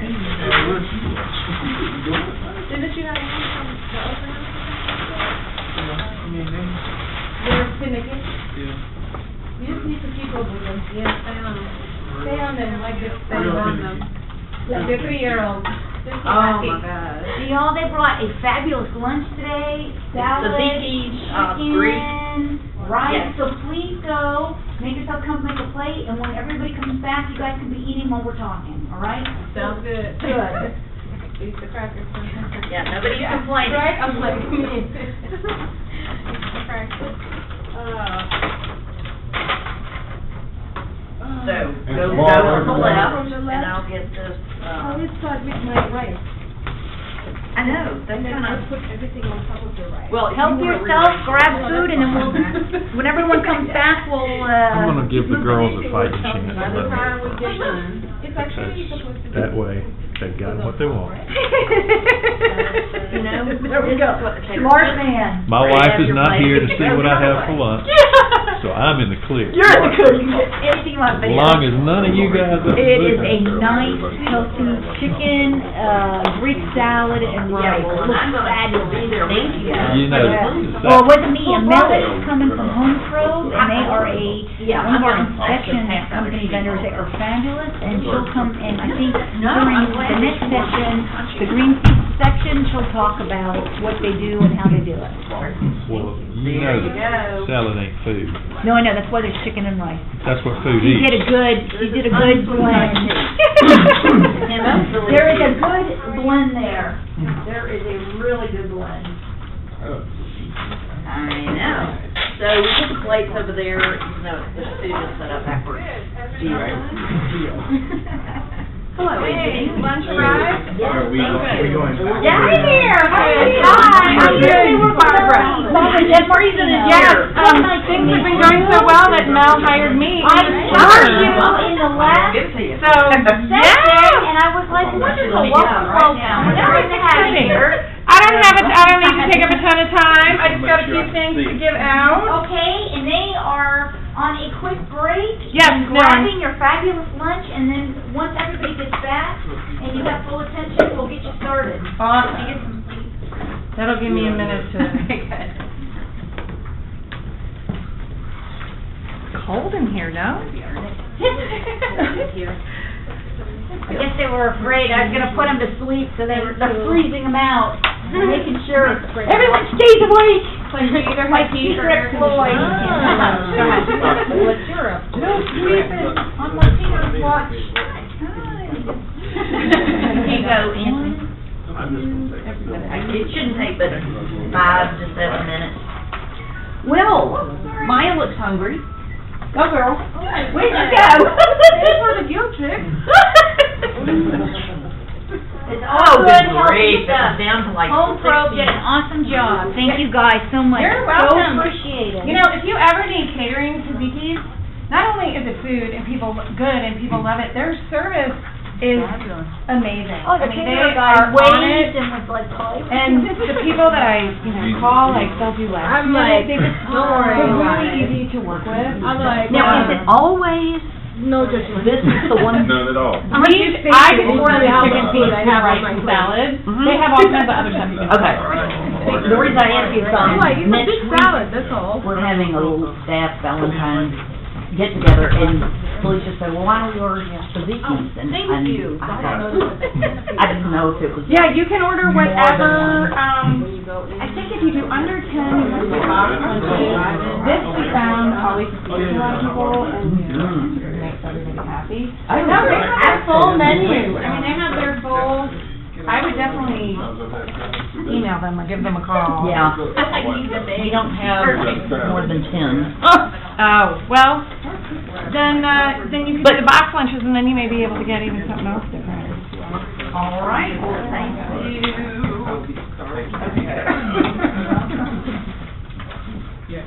You gonna be starving? You're not gonna be starving.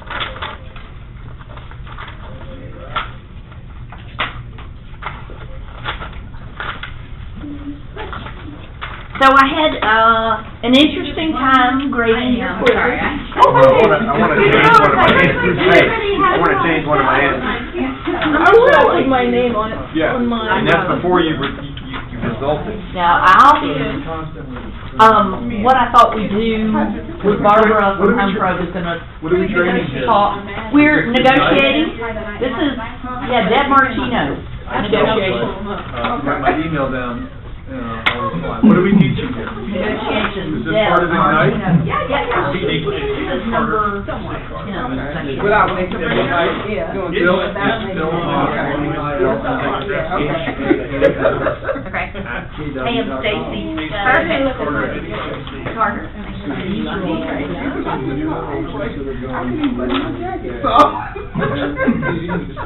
Well, It was better if I was to try.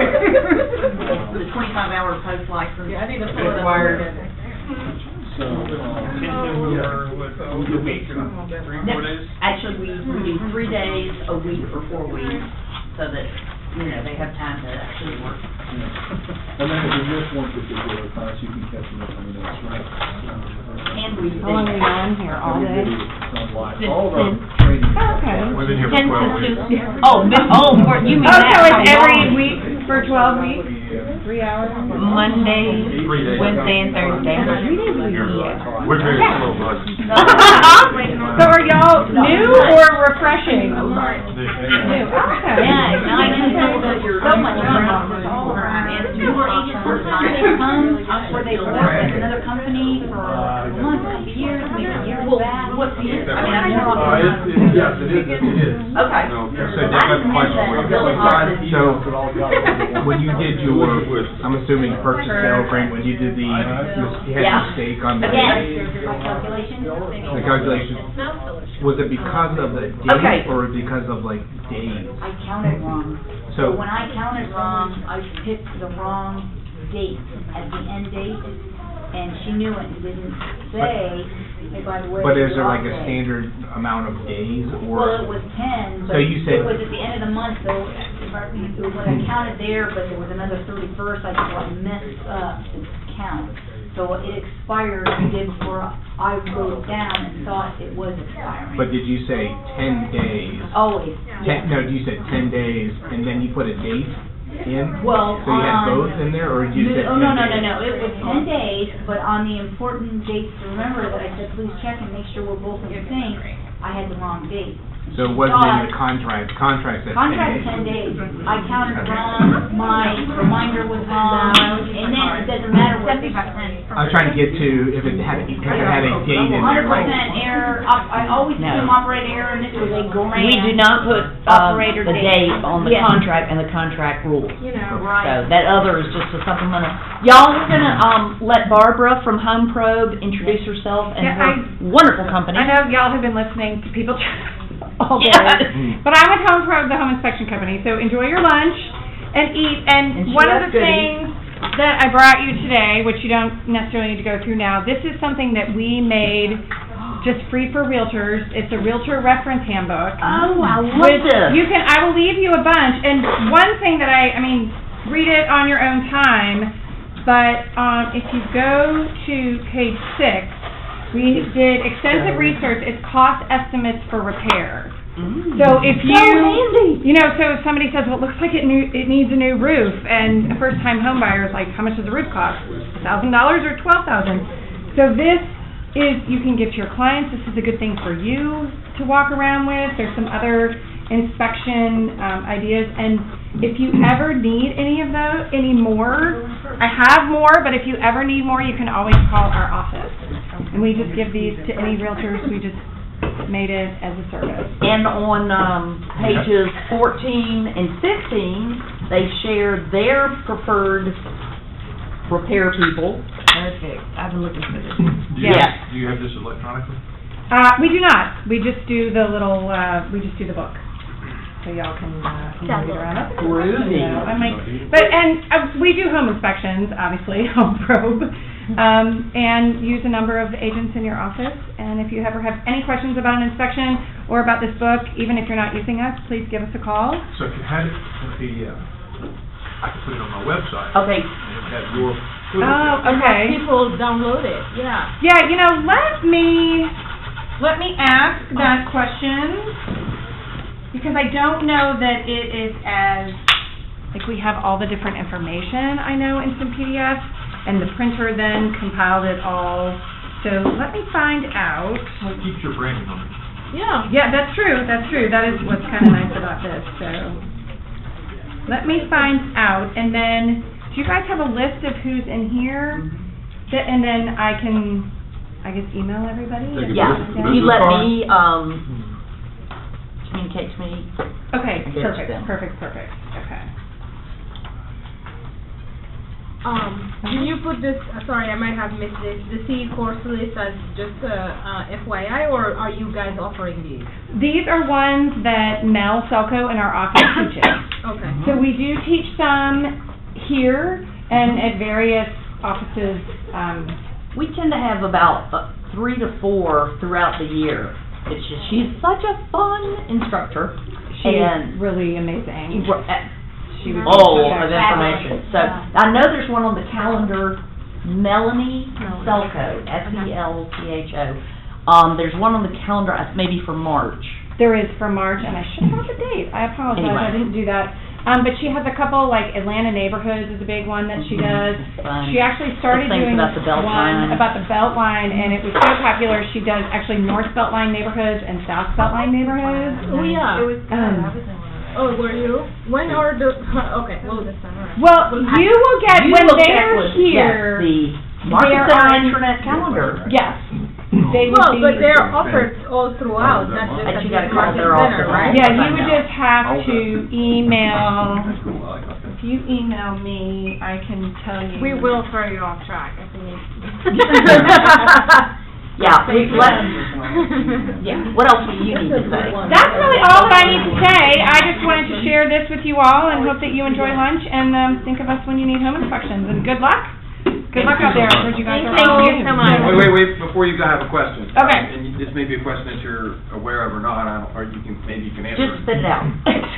So when you have inspectors, I mean, your inspectors, are they experience-driven in the construction industry, or are they just basically people who've gone through the course, or is it a blend of both? I'm The gonna- reason why. go ahead. Go ahead. Because, I'm a contractor, and I find that, a lot of inspectors and stuff will put things on an inspection, but they're not really aware of what they're looking at.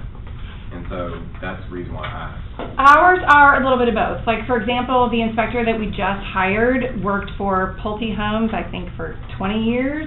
So he has a construction background. Others have done inspections. I mean, Rael, our inspector, I think has been inspecting for 20 years. And all of our inspectors are also full-time employees. And they do an extensive 12-week training before they ever inspect anything. That's just through your company, but they're also certified. because They're they go through ASHI certified. During that 12 weeks, it's with us, and then also they do classes with ASHI, which is the American Society of Home Inspectors. And, I mean, most of our inspectors now have experience 5, 10, 15 years. I mean, the only reason why I ask is because, now that I'm coming back into the industry and stuff, I mean, there was a moment, I had a listing in Tequila, and the home inspector said that he wanted all the window water damage trim to be replaced, and the windows were vinyl. Oh, well. That's a bad day. I know. I would just like, saying, I mean, it's- I would it- like it- to say that wouldn't happen. I mean, they're extremely thorough, I believe, and good at their job. That's what's important, because, I mean, I'm not into basically identifying things on my properties and stuff, as far as being an agent is concerned. If you're gonna basically using a home inspection service and stuff, if they're a blend of experience as well as the book information, Well, and- that's important. And we do have a 100-day guarantee, so say we have an inspection and something in the report, and 6 weeks after your buyer moves in, something starts leaking, call us. And we will work with you, and we will do the research and try to figure out what went wrong, and see if it was us or if it was timing of roof leaking, but we absolutely have a 100-day guarantee, 100% across the board, for sure. We have 4 home inspector companies that are on our preferred vendor list. They got on our list because they've already served multiple agents in this office successfully and happily. None of them are unknown, but you can go, each one has a website, go and research it. And I have used HomePro for several clients and been very happy. So, And if you have, our numbers on here, if you just have questions, because you're doing an inspection, we answer those as well. And if for Exactly. some That you don't even have reason it to works do out that. better with someone else, you know, there are enough houses out there for everybody. I mean, we obviously would love to do it, but if you have any questions or you want any more of these books, let me know. And I will work on the online version and see. Thank you so much. Thank you. All right, thank you. You guys So enjoy guys, enjoy all the learning. I'm gonna come back at the end, and I will and we'll cover the quiz. And will have I'm gonna kill another tree and give you a handout of where you're going tomorrow and what time, so it's in your face. Okay. Unless everybody would rather have a text, so it's on your phone. I think so. Would that be better? Okay, I will do that. You finish your quiz. So, turning it back over to Deb. Where is your salad? There's nothing green on your plate. Oh my You're goodness. your mom. I'm a mom. Mine's eating too much. Anthony's not having enough You brain. haven't done it. And I love that Stacy said our preferred vendors are people that someone in the office has worked with, feels comfortable and confident with, and has recommended. So there's multiple, so you can give your clients choices, and you have an opportunity to work with them. Everyone has different areas of expertise and specialties, but they've all been vetted. And you know somebody in here has been working with them and loves them. So that makes it really wonderful when you have that. And Melanie also does a really cool class on architecture, and that's one of my favorites because it goes over all the home styles, and it really helps you when you're looking at houses to see what's what and how they go. Hey, will you pop in and say a quick hi? Oh, I was just listening to... Have you guys met Randy Lipp? They've never met me. Roger, I knew you'd been in They at have some no point. idea who I am. All right, good. But they do know that we're doing a happy, Two. we're doing two of them? You committed. Yeah, today A and celebratory adult beverage at Tin Lizzy. Tin Lizzy's. Tin Lizzy's. He said open bar. I was gonna say two on a flat. Lizzy. Maybe not you guys, he said open bar. That's Wednesday, right? Wednesday the 13th, after you successfully complete and pass your exam. All right. It's a good day. And you're welcome to join us if you'd like. Well, thank you. You guys are learning from the best right here. Paid him. No. Guess who sold me my house? I'm thinking Deb Levin. Deb Levin? Deb Lip, Deb Martino. His wife's name is also Deb. Yeah. In '99. Wow. Yeah. Or 2000, I forget. It which was one. back quite a long time ago, It was- and Randy is one of the vendors who we have to come here, because we worked with him for years, trusted him, always end up at the closing table, and we're like, you have got to come and be a partner in our office and help all of our agents. So that's why that treasured list of trusted partners is so huge, and as you guys have an opportunity to use people, you'll see why, but even more so, having somebody right in the office, especially when you're new, that you can say, hey, when's good that I could pop in for 5 minutes, I got a question, it's really gonna help you. And I love, especially in multiple offers, when Randy and the team call the co-op agent when we have the buyer and say, hey, I'm just calling, I'm the lender for so-and-so, just wanna, let you know that they have been pre-approved, and they are ready to go, and they have been turning in our documentation in a timely manner, or whatever great things they can share, because that makes that agent feel that much better about you and where your client is in the process. And people don't do stuff like that. Thank you, Randy. Thanks, guys. Enjoy your day. Thank you. Randy, there's enough for you if you want. While y'all are eating, I'm going to just recap the golden rules, because that's where we were, and then we're going to take a look at the common points of negotiation, and I won't make you read while you're eating, because I don't want anyone to be uncomfortable. Like, oh my gosh, I got to stop chewing here. But we had started with that, all else be professional. I think we've really worked that one. Your goal is to sign contracts. Your client has put up their hand and said, I want to buy or I want to sell. We're there to help you get there.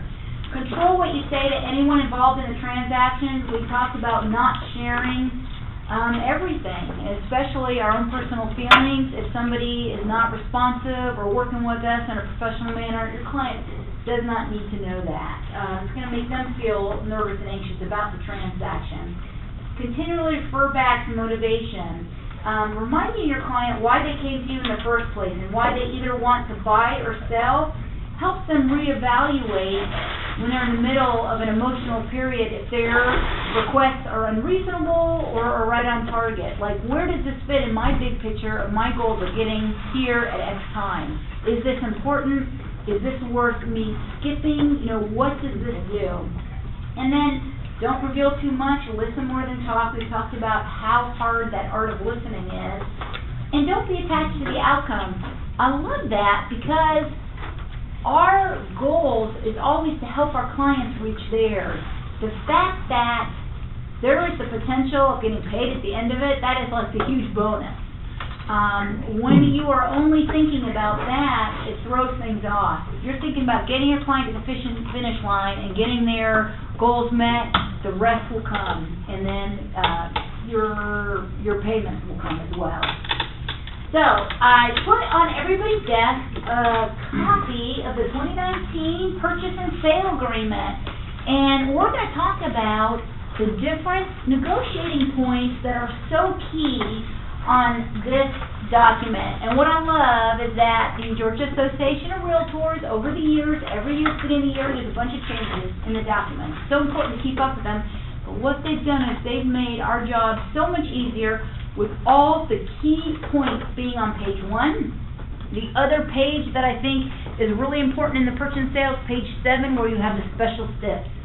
What else are they asking for? Those are like the first 2 pages you look at as soon as you receive an offer on the listing, or the first 2 pages you're thinking and talking about with your client when they're a buyer. And when we talk about a clean offer, these points are really the ones that are coming into play. So let's look at the common points in negotiating. Is there anybody in here who would be willing to raise so you don't just hear my voice if you're done eating? Ira, thank you. Can you do price for me? You talking about on the contract itself, or do you just want it on top? Or on that common points of Yes, negotiation? I don't know for you guys, is it page 13? It is. Okay, perfect. Price. While the sales price is the primary factor in negotiations, it is not necessarily the bottom line. In a situation where a seller receives multiple offers at the same price, it is the terms of those offers in addition to the buyer's financial position that will determine which one wins. Absolutely. So, you know, on the purchase and sale in the first part, section 1 is, of course, what is the actual house. You want to make sure you are putting an offer in or you are selling the true house. That's making sure that you've got the legal description attached. You definitely know what you have. Second biggest one, purchase price. What is the price that they are coming in with their offer on? That price may also have purchase price and then see special stipulation 1. And on page 7, you've got a special stipulation if there is an escalation clause. So you would want to also note that here to make sure they go and look at that and they know that there's something else about price, not, oh, well, we've got somebody with a higher price in this multiple offer situation. So price, of course, is the biggest one. And that is such a great question before you put an offer in with a listing agent and you make that call. Hey, I was out at your house with our clients at 4 o'clock today. Just had a couple questions for you. They are very interested in the house, and I wanted to run by you. Other than price, what else is important to your client? Because, of course, for the buyer, you're buying from emotion. You're looking for lifestyle. You're looking for what will this do for myself? What will it do for the people that mean the most to me? But as a seller, you're looking at the bottom line. What is their offered list price minus everything they've asked for? Closing costs, home warranty, etc. That's what I'm looking at. I'm looking at that bottom line number. It is purely financial. So you got emotional on the buyer side, financial on the seller side. So to get a little bit of an edge and to understand what's important to the seller, that question is so good. Other than price, because obviously everyone's going to say, what's most important? Oh, they want a lot of money for the house. Okay, so other than price, what else is important? That's when you can open the door and maybe find something else in these other areas that somebody else has not, and it will give your client the edge by having the offer look better. All right. So the terms on an offer can be financial, can be time-based, can be both. When the buyer and the seller can't agree on a sales price, some of these terms could actually come into play and make a balance. And that's what we're looking for. How do we get everybody to the same place? So the next one is closing costs. Anybody willing to read closing costs? Thank you, Bob. Closing costs traditionally paid by the buyer. Closing costs are additional to the purchase price. Securing the cash to pay these expenses can be difficult for some, especially for first-time home buyers. Therefore, the seller may be asked to pay a portion of the closing costs. When you represent a seller, make your client aware that it's common for buyers to ask for part of the closing costs to be covered by them and what their options are. So closing costs would probably be a really good thing when you're working with a seller to talk about in your seller's consultation. And when you pull the comps in the neighborhood, and it's not big enough, you go to the school district, look at that report. How many people are paying closing costs? What's the average amount paid? Because that's something to share. So I will tell you, prior to the original shift in the market, there wasn't a lot of closing costs being paid by sellers. When the market changed and we had a lot more homes listed for sale than we had buyers able to purchase, people said, okay, we've got to sweeten the deal. So all of a sudden we started seeing changes in a trend, which was in the agent private remarks, seller to pay $2,000 in closing costs. Seller pays $5,000 in closing costs. It was something to make their listing stick out. On the flyers it would have a banner. So that was something new. So then what happened is buyers got used to closing costs being paid. So then the market goes back up and everything's going great. Well, we still have buyers who are like, I want closing costs paid. And that's okay. But again, the buyer really needs to keep in mind, what is the price of the house minus what I'm asking for in closing costs, because those are buyer closing costs, but I'm asking the seller to help me pay for them. What is that net? And then on the listing side, you're looking at, sometimes somebody will come up and say they want $5,000 in closing costs, we're just going to add $5,000 to the price. Sounds rational, doesn't it? Well, it does, except where is your house price, and are you concerned at all about appraisals? Because appraising is looking at past history. So we might be in a market that's going up, but the past sales aren't reflecting it. The appraisers know, well, they're seeing an increase of 1%, 2%, whatever it is. But they've got to look at past sales and then come up with, does this make sense based on the appointments and how this house is presented, that this house is valued at that. Sometimes, especially in a multiple offer, you stretch that price as high as you can go and then just add closing costs in it. That was a technique some people would do. So they would win the bid for multiple offers and pretend it was like a $150,000 condo. They would put in, looking for, $6,000 in closing. So they would put in 166. So they won the bid at 160, and then they would bump it up 6,000 to cover their closing costs, 166. You pull the comps in the community, nothing has sold over 150 ever. And you look at the school district and you pull out at other condominiums, and those don't either. So how great of a chance do you think you have that the appraiser's going to come in and see the value at 166? It's going to be tough. It's going to be really tough. So that's the thing that you're going to want to think about with closing costs.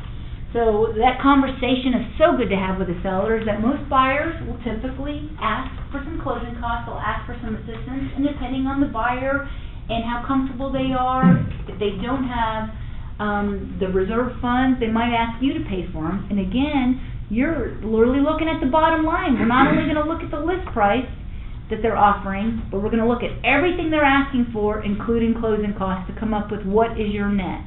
Yes? I keep hearing you say you can go somewhere and see if they pay closing costs. When you go into FMLS and just do a straight-out report of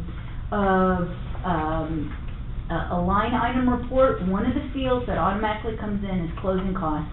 Plus, you do have options to customize if there's other fields that you want to add, but you'll see that closing costs paid when you do sold. And it is great, because then you could say, hey, in your neighborhood, 50% of your neighbors have paid closing costs, and the average that is paid out of the 5 people who paid, out of the 10 past sales this year, was $2,500. Then you're setting the stage that there is a strong potential they might get asked that. I think it's listed as CC, like on the top. It does. CC stands for closing costs. Yeah, and and then they'll do an average at the very bottom. So that is very good information, once again, for them to see, because the numbers don't lie. The hardest part is what you don't know is concessions made during an inspection. Right. You're not going to know that. You're not going to know what the original price was and what the closing was to know, is there a $10,000 difference because they found something huge and they just said, we'll lower the price another $10,000, because you don't see the price until it closes and becomes public record, and we are not supposed to share the price until it closes and it becomes public record. Now, I always tell sellers, don't run around and share that, hopefully until it closes, because every once in a while something will happen and it won't come out, and now you've shared the price to everybody. So you don't want to show your hand that way, but if they choose to tell a neighbor what they got, that's going to be up to them. So what's traditionally in kind of closing costs, like, because if it's cash, all cash deal, there's not going to be as many. Exactly. You're going to see very small. You could have your attorney fees in there. If it's a loan, you're going to have, typically you pay the appraisal up front. You're going to have your 1-year insurance payment is going to be in there. You'll have any loan fees that are tacked in there. And when you go over the mock closing and you go through the settlement statement, when you look on the buyer column, Renee will be going over all the different fees that are part of the loan, and it will give you a great idea of what those come out to.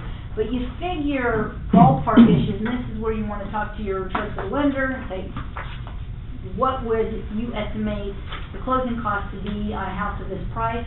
But you figure anywhere from, it's typically like 1.5% to 2.5% as a ballpark, and that's like a ballpark, because again, it all comes down to what kind of loan are you getting, what is your credit rating, what do you qualify for, what is the price of the house, all those pieces come in.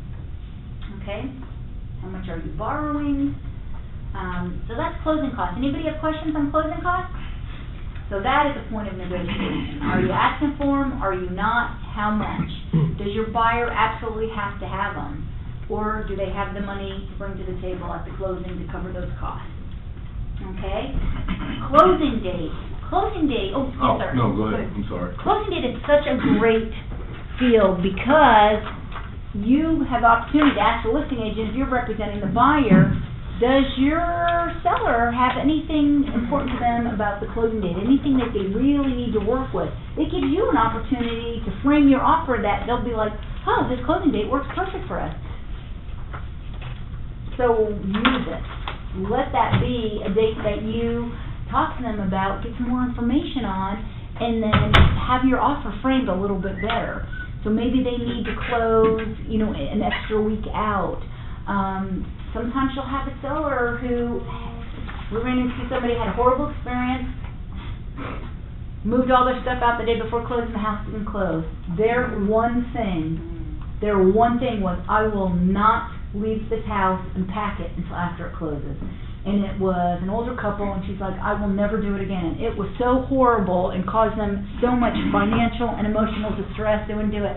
So is that our best scenario? No. We'd love to have the keys given to somebody at closing and everybody's done and the seller never goes back to the house, but in that case, have to do a temporary occupancy agreement, make sure everybody's covered, make sure all the insurance coverages are in place, because the day your client signs, it's their house, so their insurance is on it, but then you've got somebody in there renting it, you've got to make sure you feel comfortable.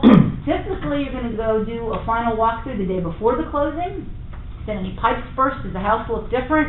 And then you're going to have to do another walkthrough when they move out, because there are some people who move out and leave all their garbage in the house, or don't clean it like they committed to, or whatever. So it does add some additional steps for you and for your client. However, that could be the deciding factor, and often is, when is the closing date.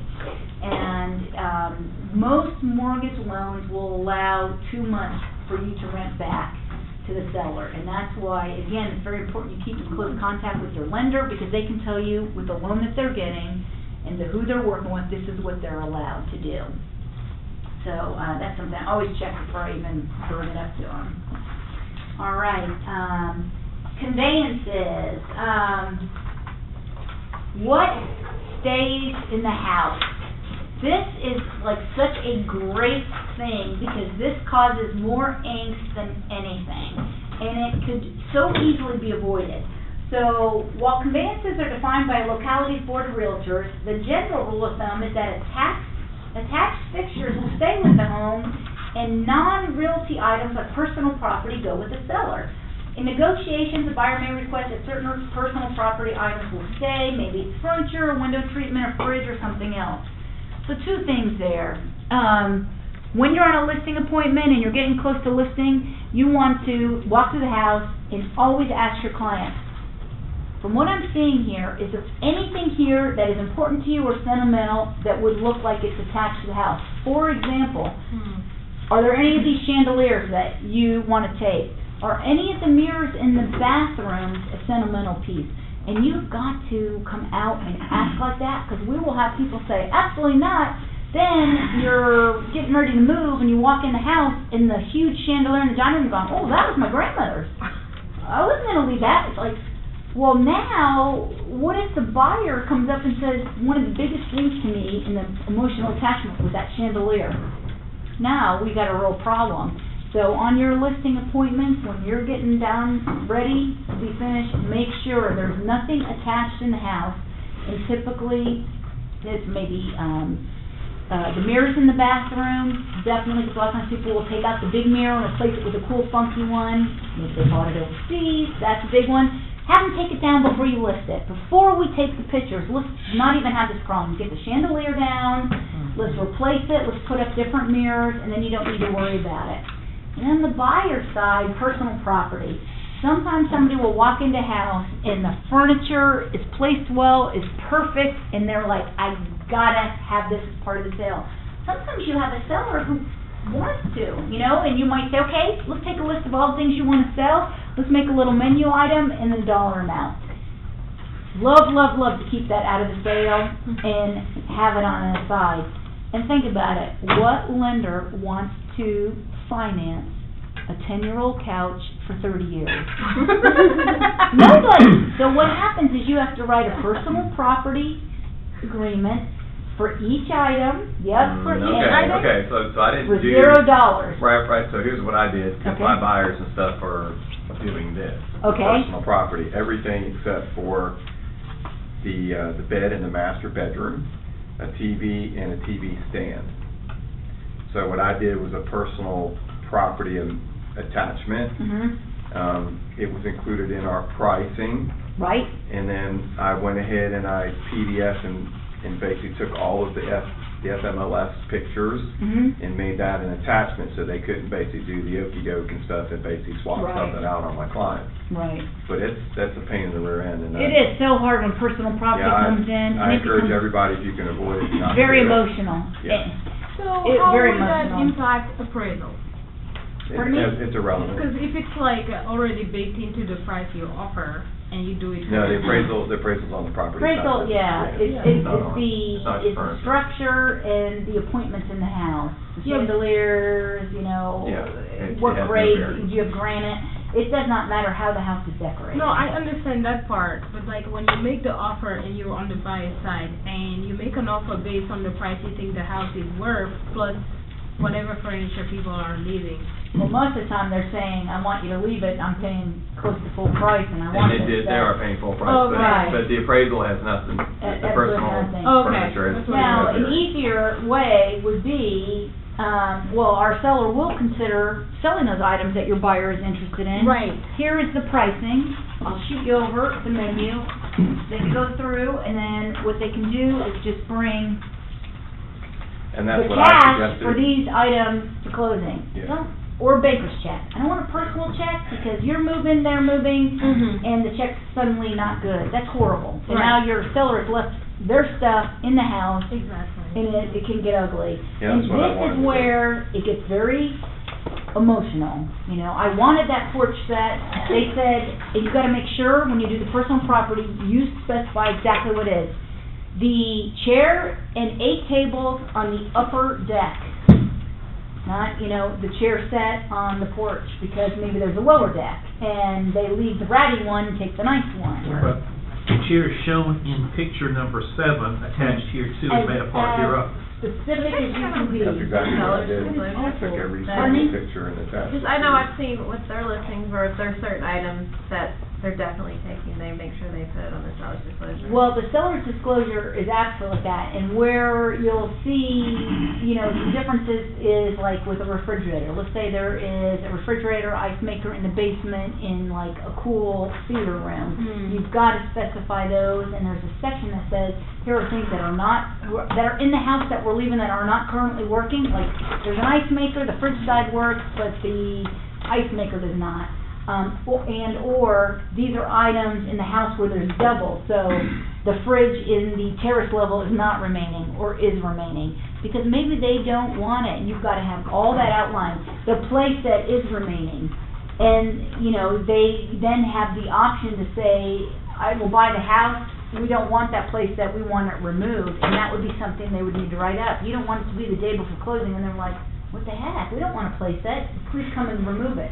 Well, what are we? You know, I need a bunch of people, they can vent out and everything else. But I did talk my buyer off the ledge on this one though, because they were like, well, we don't want the bed, but we like the comforter on the bed.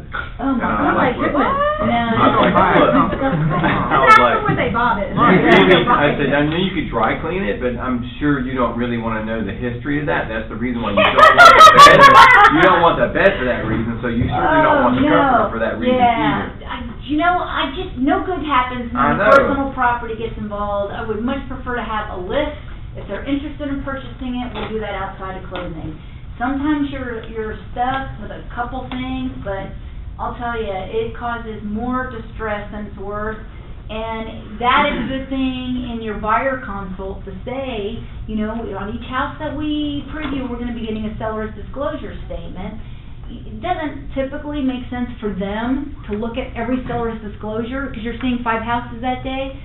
If you're out there, you either probably want to carry a printed copy or have it online, so while you're on your tablet, you can pull it up and say, here's what's remaining, here's what's not, here's the ages of furnace, you got a tax record, here's what they paid, here's how long they owned it. Those are all the things you're going to want to be prepared with. Yeah, and conversely, And there's a that lot is of the time to properties that tell are us. staged now too. Yeah, like, you know, we're looking at what's attached. That's what's part of our agreement. We're not looking at their personal stuff.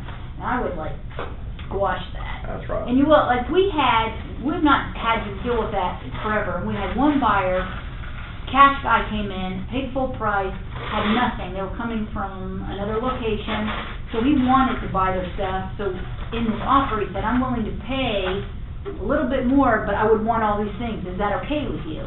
And I said, this is very unconventional. This is not the norm. If these are things that you do not want, it might be good, because then now you're not moving. So they went through the list, they did it. So what happens when they buy? What do you think happened when they bought? They do the same thing. Exact same thing. So here, you never ask. They're like, well, I want that chair in the family room. I want the bookcase in the hallway. And that is personal property. We don't ask for that. But because they gave it with this unique scenario with the cash buyer, they accepted it. So it just, I was like, oh my gosh, it keeps rolling. So no matter how many conversations you have, that can be a little bit of an issue. So I would highly recommend talk about that in your buyer's consult and your listing consult. But those are definitely items there. All right, holder of the earnest money. This can be a negotiation point, especially if you're dealing with other company that does not hold earnest money. So they might say, we want it held by an attorney. Or you can say, well, you can hold the earnest money here, where we have all these type procedures to do that. But more so, not even the holder of the earnest money, but the important part is the earnest money. If you're in a multiple offer, your folks really, really want the house, they have a little bit of extra money. Typically, you put down 1% to 2% for earnest money. You want to show that your clients are strong and want the house. Bump up the earnest money check a little bit.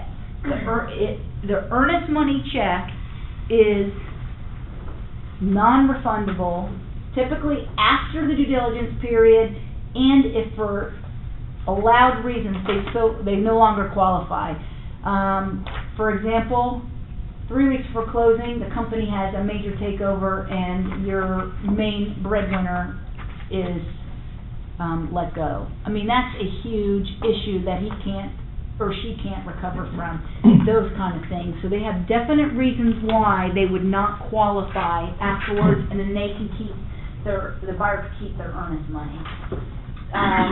So that is definitely an area that you can do some negotiating. We have seen in a multiple offer with an investor, they said, we will give you X amount of earnest money, and after the due diligence period, we will pay your client under $2,000 in earnest money. And that was something they did to entice the seller to say, well, with these other ones, we're getting an extra $2,000, so we look at all the terms plus add $2,000 in non-refundable earnest money, and it made it better for them. So it is another place where you can move things around. Closing attorney law firm, of course, you know I'm going to say we work with our partners. They know us. They know our company. They know what we're doing. Ganik has always gotten us to the closing table, has done crazy things. Pulled up a title. The guy had the same name as his son, of a listing that our client was buying. Find out he had moved the house into the son's name, was pretending to be the son, and was selling the house.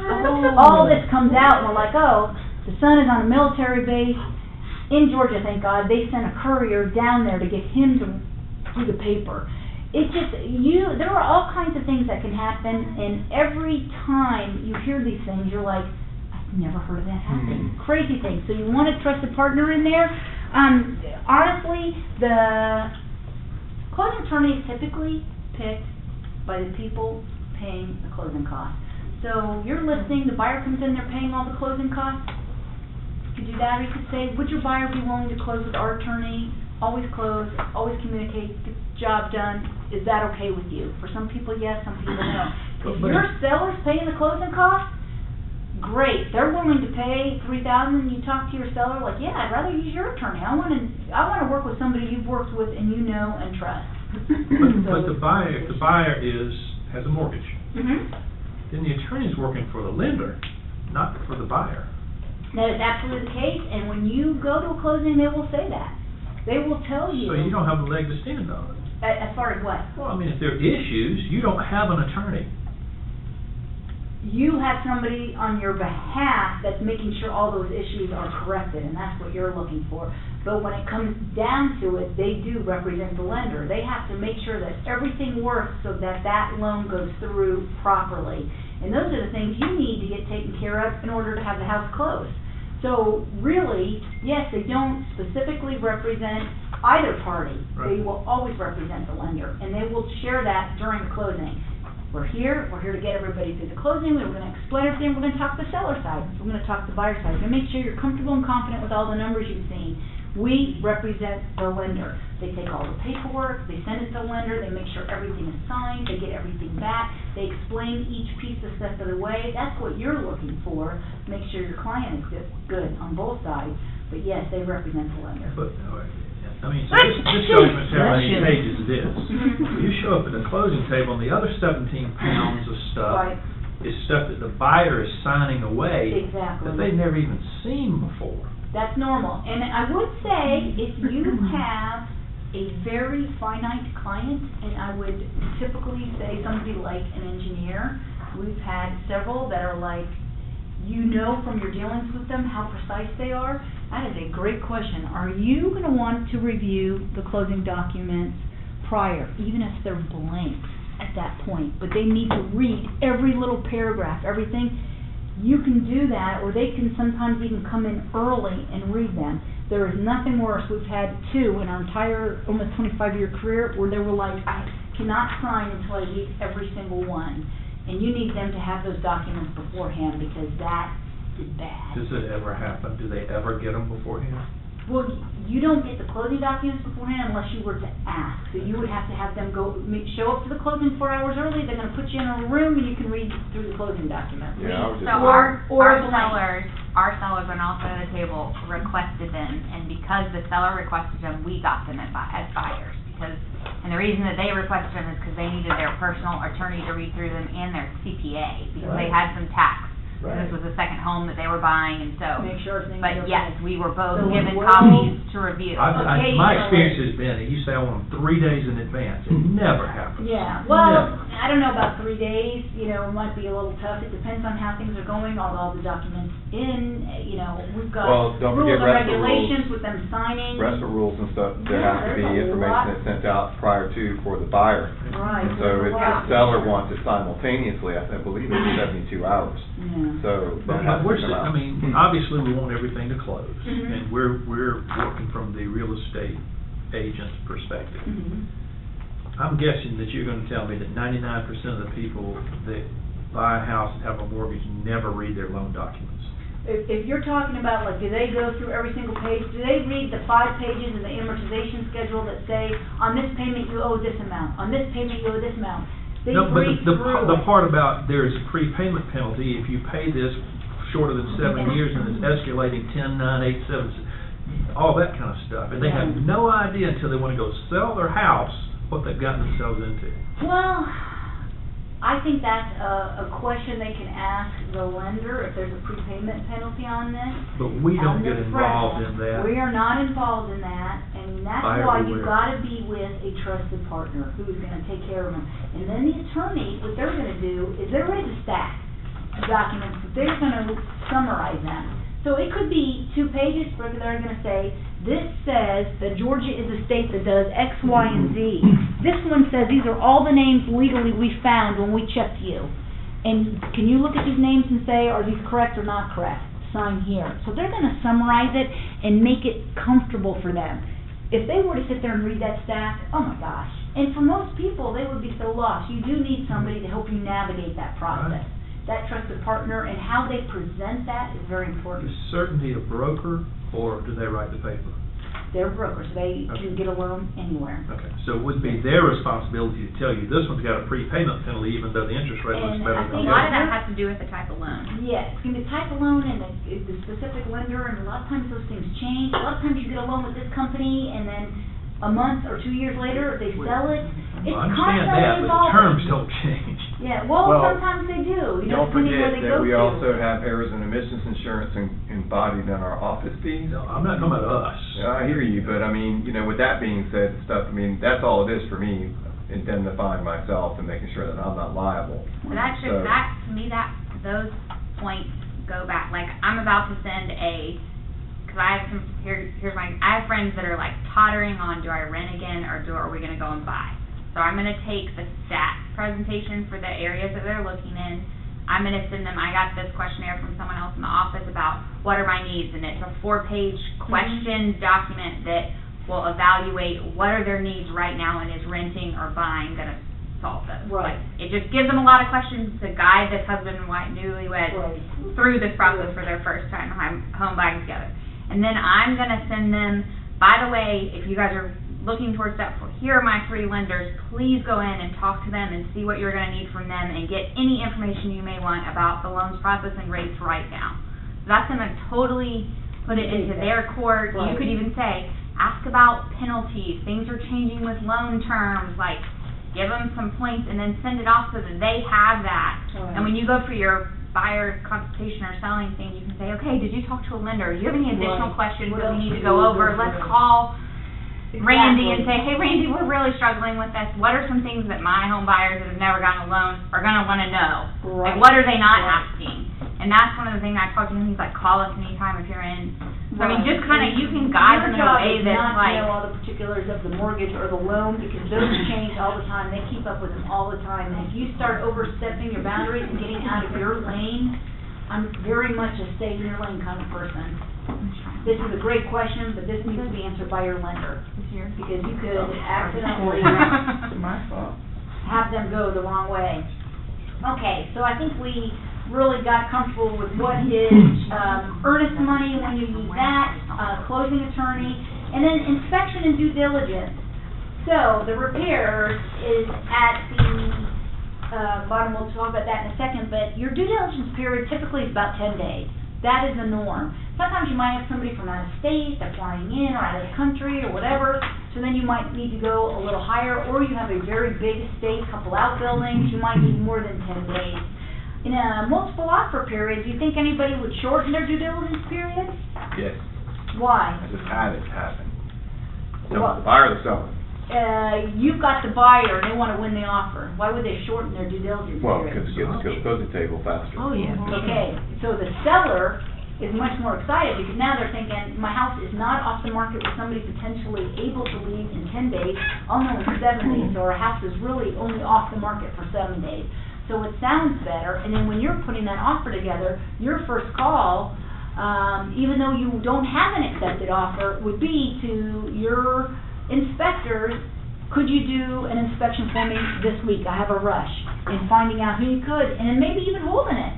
So you can say to the buyer's agent, oh, by the way, I have an inspection, I know you're reviewing the offers on Monday, I have an inspection set up for Tuesday afternoon already. Well, if they've got it together, they're already on it. So that's just one more thing that you can do with that inspection and due diligence. Okay? And then at the bottom is time limit of offer. You know, that is such a big negotiation point because sometimes it has to be a shorter time field, sometimes not. But with your conversations with the listing agent, if you're representing the buyer, you know, if they are two people out of state, if they are traveling, it does not make sense to have a time limit of offer of 4 hours when you know the agent won't even be able to reach them until 9 p.m. that night. So it's a real good question to ask. Are your people available to talk about the offer? Can they get back to us in X amount of time? People tend to put a shorter time limit when they're afraid of multiple offers or houses just come on the market so they can lock it in quick. So they want to hear back fast. So the seller has to decide, do I want to work with these people or let's counter back and let me do it fast so I have an opportunity to do it. So those would be some of the biggest and greatest common points of negotiation. Any other questions on that? Anybody see anything? All right, well, we talked about the 3 Ps, the common points. We're going to talk about the 3 Ps approach. Prepare, present, position. And we're going to go through these because it's very straightforward, and I'd like you to have an opportunity to do an exercise where you are in some sort of negotiation and use these. So the first P in the first negotiation skill is prepare. So let's go through and talk about all the things that you can be doing to be prepared prior to working on negotiation. So would somebody be willing to reach page 14? Preparation is a key to building confidence and ensuring a smooth negotiation process. Number 1, know your goal. Have a clear goal of reaching a win-win agreement, which both the buyer and the seller are satisfied with the outcome of the negotiation. Remind your client of their motivation for moving and buying the house, and that when the contract closes, they'll be able to move on with their lives. Number 2, know your client. Make sure you fully understand the client's goals, learn the areas in which they're willing to negotiate and where they will stand firm. Number 3, think ahead. Anticipate what the other party wants out of the negotiation. Write down how you think they may counter the offer and how you plan to handle it. Number 4, set clear expectations. Prior to meeting with the other party, set clear and realistic expectations with your client and then under-promise and over-deliver. Stress the importance of moving quickly to create a sense of urgency. Part of setting clear expectations with your client is being able is being clear that a win-lose agreement are likely to be rejected by the other side. To set yourself up for success, make it a win-win. Number, whatever the next one is, be informed. Before making an offer or counter-offer, it's good practice to speak with 2 other agents. Ask open-minded questions and use active listening to find out as much as you can about the other party and their agent. This helps you know with whom you're negotiating, on what points you will negotiate, and where you and your client have leverage. Obey the laws. Every state and locality has its own set of laws that regulate zoning, mortgage qualification, and other real estate matters. Stay current on your local regulations and stay out of court. And finally, know the document inside and out. Become familiar with your local Board of Realtors governing forms Take the time needed to understand the form templates and what belongs on each field. And from our conversations thus far, this is almost, if you look at it, kind of a recap of all the different things we've been talking about. You know the goal, you understand the client and their motivation, and you're really comfortable with that.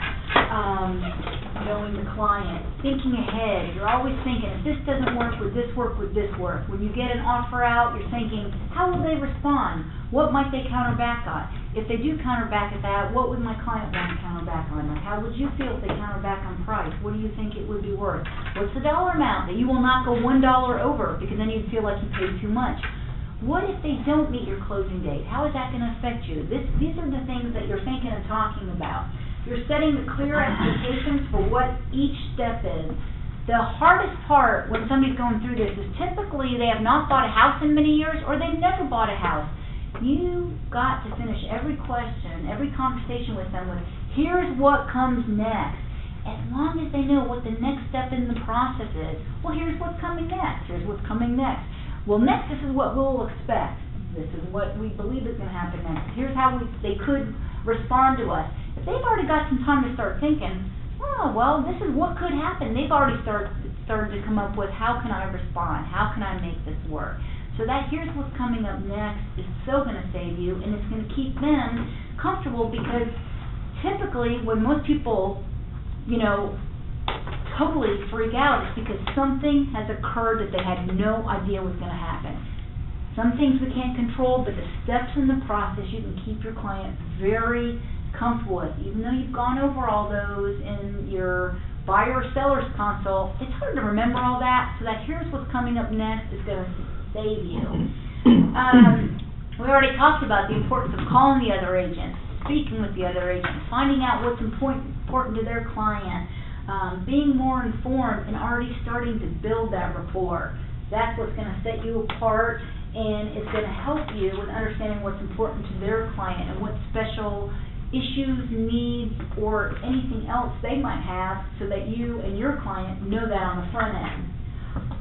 Obeying the laws. I would say that most people that get stuck in a little bit of a legal skirmish did not on purpose say, I am going to beat the system and I'm going to do something illegal. More often it was like, oh, I didn't even realize that was not the right thing to do. There are ethic classes, rule classes, and I think it's like with everything in life.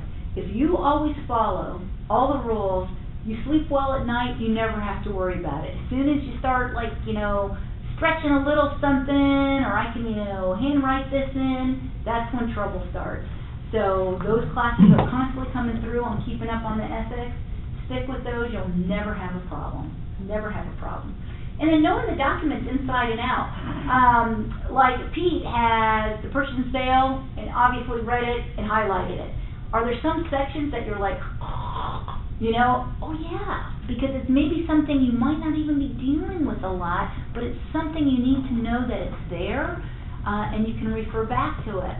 And you will have clients who will take your how to protect yourself as a seller and your listing agreement, and they will do the same thing, and they'll call and say, I have a question on 7A. So you've really got to read through these and at least have a general idea and feel comfortable what's on the forms that your clients are signing and how to explain them. And every year at the beginning of the year, we run all kinds of classes saying, here's what's changed in the forms, and you never want to miss those, because they're things that are there to help make it easier for buyers and sellers and for you. All right, so that's preparing, and I think we've kind of beat that one probably like a dead horse, because we've talked about the whole morning about how to be best prepared and present yourself and your client in their best light. So 2 is preparing to negotiate. So now you're prepared, you got all the information, and we want to be clear on our client's expectations so we're ready to negotiate. So we're going to do a quick preparation 5-minute role play. So you are representing a single buyer. Your client is renting her present property. Like any first-time buyer, she's looking to you to guide her through the process.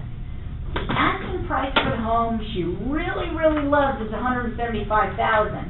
The house appears to have evidence of a roof leak, and it's listed as is, and you believe it's correctly priced at $175, your client would like to keep her payments as low as possible, since she still has a number of student loans she needs to pay off.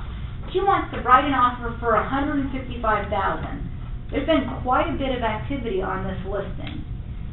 So think for a minute, what sort of questions do you have for your buyer, and what sort of questions would you want to find out from the listing agent? When did you get out of the asylum? Would that be appropriate? And are you saying that because something seems crazy, and if so, why? So the seller wants to sell it as is. They know the roofs are bad. Okay. All right? So it's as is. We know the roof's bad. Okay. There it is, number one. Number two, she's $25,000 under market, and she has student loans. Okay. So she's going to be, Has she's she more been than likely, unless she just inherits a boatload of money, she's stretched pretty thin. You can ask her if she's pre-approved. Okay.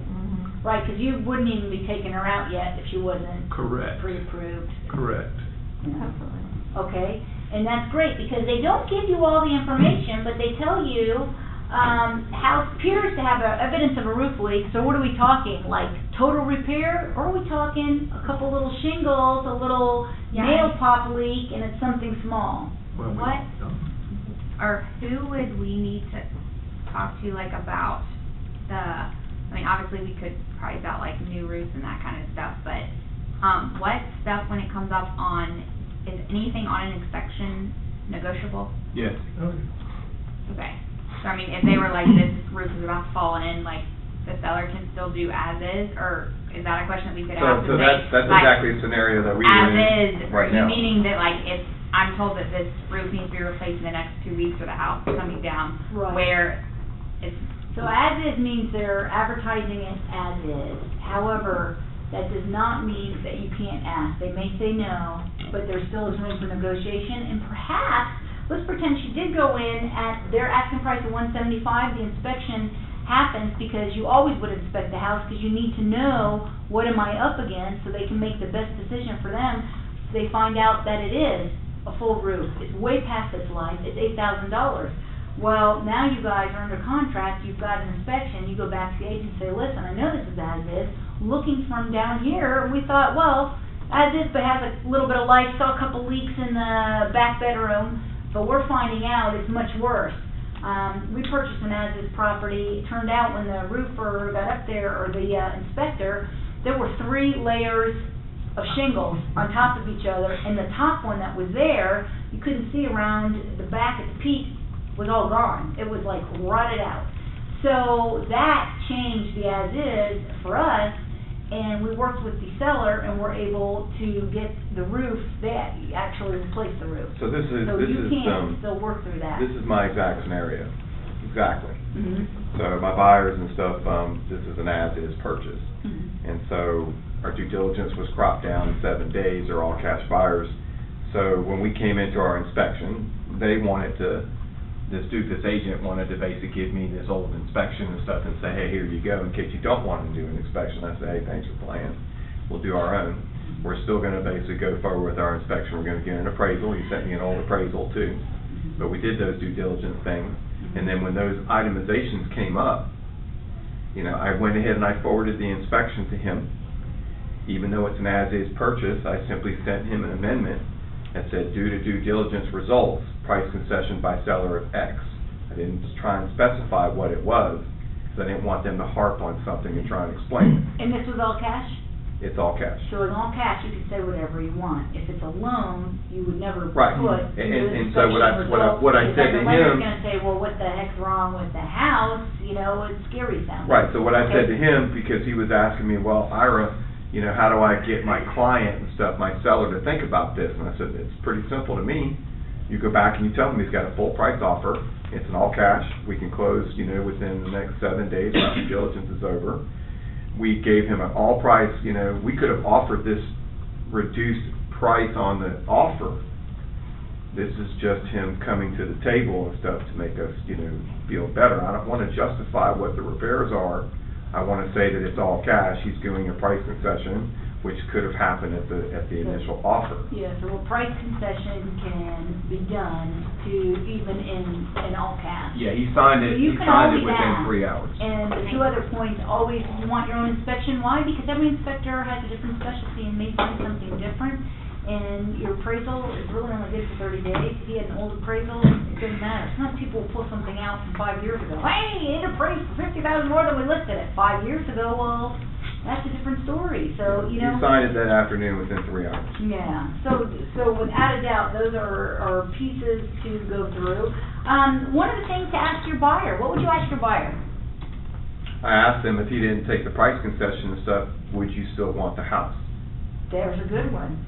And I would maybe even start it, if this was with this scenario, before you got to the things that they felt were wrong with it and had to lower the price for, what about this house attracted you? What made it your favorite? Like, how tied into this house are they? Are they kind of liking it and thought, hey, let's lowball them?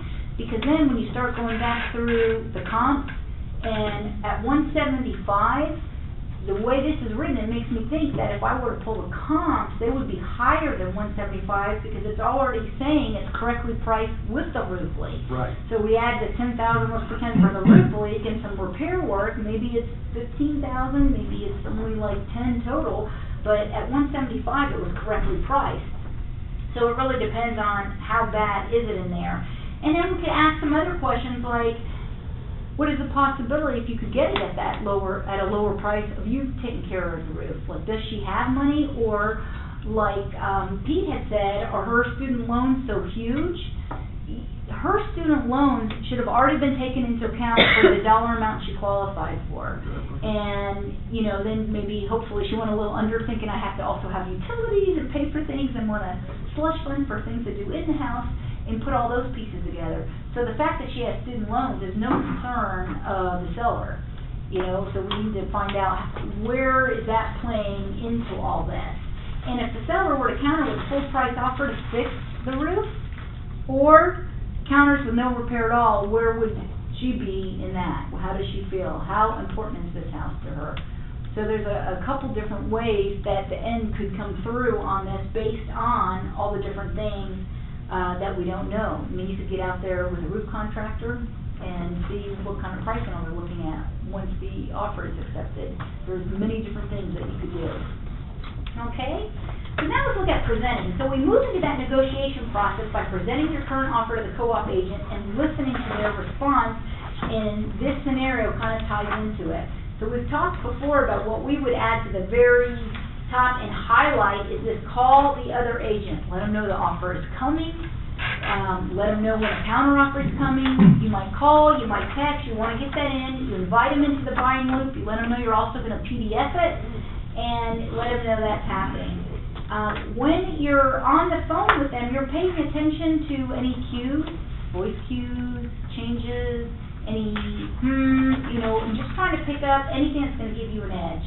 You're keeping quiet once they present the offer, letting them have an opportunity to talk. You're listening carefully to what's important to the other party. They might bring up something else based on your offer. Well, I guess I should have mentioned that X is now very important to them. You're staying calm and relaxed. You're just listening and thinking, how can I take all this information and get these two great parties together? You're focusing on your customer's need, and you're giving your offer the best chance by really being prepared and having your, here's my plan B, here's my plan C, here's how we could respond based on how they reach out to us. So looking at all that, on page 18 are some nonverbal cues. So when we talk about a positive meeting with a face-to-face, what sort of things would you see? How would you get the feedback that this conversation is working and we're both on the same wavelength? Leaning forward. Leaning forward, smiling, you know, you're kind of a little more engaged, a little more relaxed. Maybe their head's going, I hear you. Maybe they're saying, I hear you. All those pieces are coming in. They're saying, I understand you. I'm interested in what you're saying. I'm going through. Face-to-face is great because we have that opportunity to really get to know what their mannerisms are and then how they work through that. So let's say it's a negative face-to-face meeting. You are delivering really bad news. You're going over there, you're talking about the inspection. there are a lot of items. You put them into plumbing, electrical, and then things that are non-structural. And you kind of etched out like a base price line, and you're talking about that with a seller who feels like, my house was great for me, I don't see any of these things as being an issue. How would you know that they're feeling a little negative about what you're presenting? Pants months. Pardon me? Pants months. Okay. What does that mean? Sweaty palms, looking to the left, volunteered information. Okay, so they're a little pushed back. What about their arms? How would they be sitting? Cross. Okay, they're like negating you by putting their shield up. What would their rate of speech be like when they're talking to you? Short. Short. People that are a little upset or very curt typically with their answers, that would also flow to the phone. Yes, no, don't see it, don't agree with it, this is ridiculous, I can't even believe they asked for this stuff. You're gonna see some emotion coming out. Now, who are you playing right now? I'm playing the negative person. No, The seller. I'm the seller. You're the seller or seller's agent? I'm the seller, yeah. All right. Oh, No, all right. as a we seller's understand. agent, you will never do any of these things in But negative. the seller's sitting right here. Who's Yes. the face-to-face between? Their agent, they're telling Well, them in about our scenario, we talked The about, listing agent. you went to go meet with your Not the buyer's seller, agent. right, you went to meet with Okay, your seller I'm with and you say, now. I'm just like- I got the inspection report, there's a couple Okay, things I'm on with you. here. I couldn't got it all see that analyzed. the Sorry buyer's about agent that. was gonna have a face-to-face Yeah. with the owner. I didn't see No, that. no. This is us meeting with our client, because remember that first picture, the agents meet with their clients, and then the two agents get together and share the information. So if you're on the phone, and that's typically where a lot of our work is done, is you're calling, and people can't always meet, don't wanna meet, how would you know it's a positive experience going forward? What sort of things would you hear on the phone? They're talking. They're They're talking? actually talking. Okay, they're answering you, they're actually sharing. How is their rate of speech? Calm, Calm?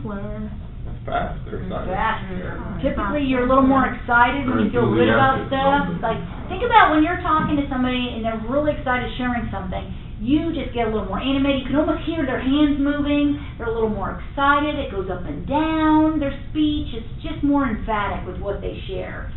That swift pace will come out. So when you look at the opposite and it's negative, what do you think they would be sounding like over the phone? Static, bad connection. Yeah, I can hear you guys. I'm driving through. How about their voice? Is it excited? Is it going up and down? Oh, no, you gotta check it for a pulse on that one. You're flatlined. Yeah, no emotion. And it goes back to those curt, quick answers. And that's maybe when you need to say, you know, I am hearing some resignation in your voice. Let's talk about this. What can I help with, and what are you feeling looking at this list? And let them say their piece. Let's get through it. Let's get all the things on the table and how they feel, and it's probably going to be a lot of emotion because they're very emotional because somebody's come in and picked their house apart. And then let's come back to, well, you know, I just need to bring up this point. When we first met, the number one thing you said that was important to you was X. And on top of that, when I asked, why is that so important to you, you told me this. So we're looking at this list. I broke it into these sections, electrical, plumbing, whatever. Some of these are very small. We could talk about getting a handyman out and getting those fixed, or maybe we just focus on these big things. And just a big ballpark, it looks like it's about this much money. So for $2,000, is this worth you not being able to do this and this? So like when an offer comes in and we present it to the seller, we always do like an estimated net sheet, and there is a form in FMLS that can help you with that.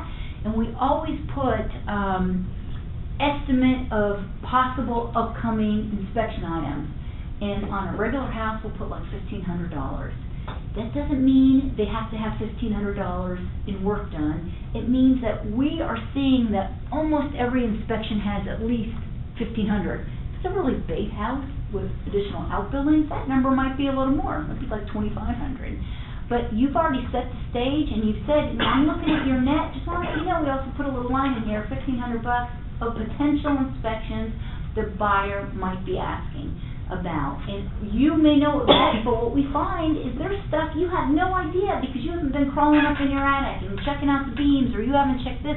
Most of the time, it's not like the seller, I know all these things, but I'm not going to tell anybody. It's like, oh my gosh, I didn't even know the line was double tapped. I didn't even know that there was a problem with our GFCI and it wasn't popping. Those are the things that come up.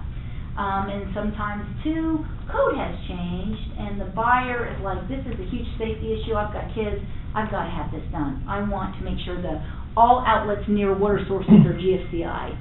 Even though the house is older and I realize it wasn't coded when it was built, that's something that's hugely important to us. And again, that goes back to those conversations. What's important, what do we need to do? And other things such as, so one of the things I know we've been talking about is radon.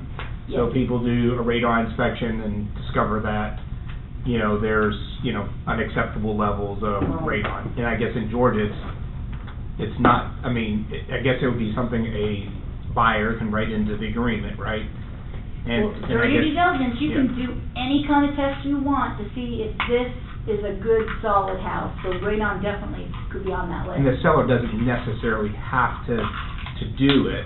However, if they want to sell it, right, is kind of what you're talking about, what's acceptable in terms of repairs. Right. We did a radon test and stuff, and I threw a contingency statement in there because it had to be sent to a lab. I said basically and stuff, this is what we're asking for based on due diligence results, contingent upon healthy levels, non-alarming levels of radon.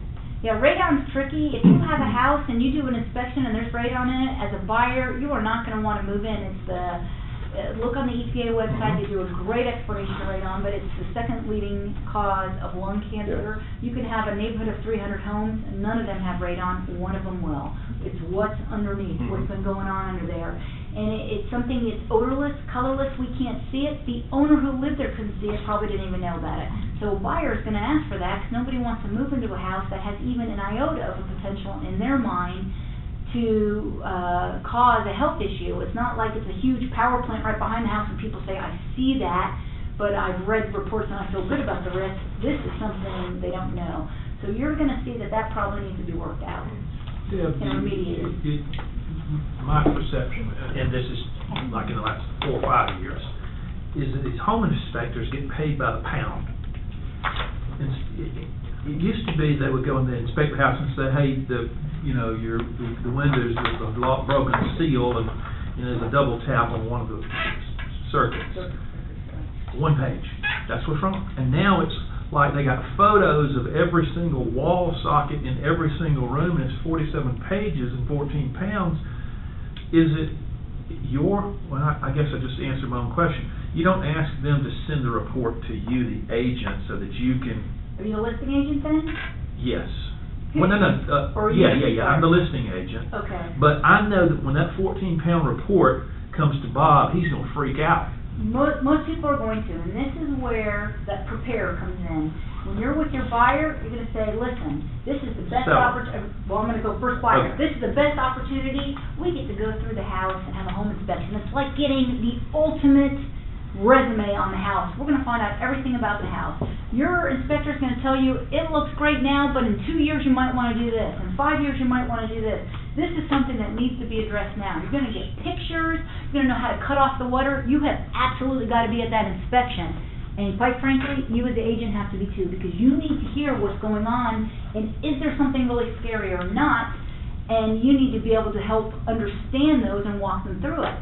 Now, always in that discussion, we're going to be focusing on safety and structural. A cracked light switch placed for $1, you don't ask for those things. It just is upsetting to a seller, and it's not going to get you the big ticket items that you need that are safety and structural. Same thing on the seller side. I would say we're going to get a huge report in the mail. It's probably going to be 50 pages.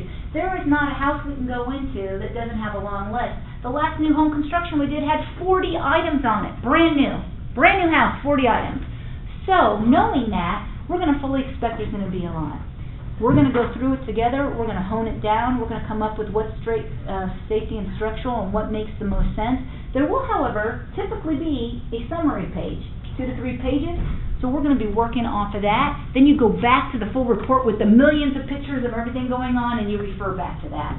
So I would prep both sides, whoever you're representing.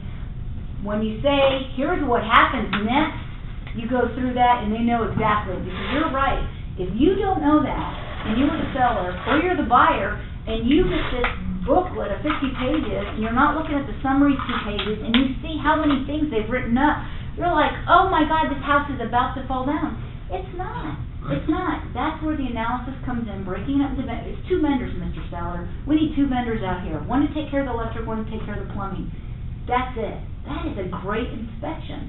If I get an inspection with 10 items, I'm like, woohoo! It's a great day, and these are all doable. That's why I asked the question of HomePro, because truth be told, there's a lot of folks generating inspection reports out there that are not worth their salt in any way, shape, or form.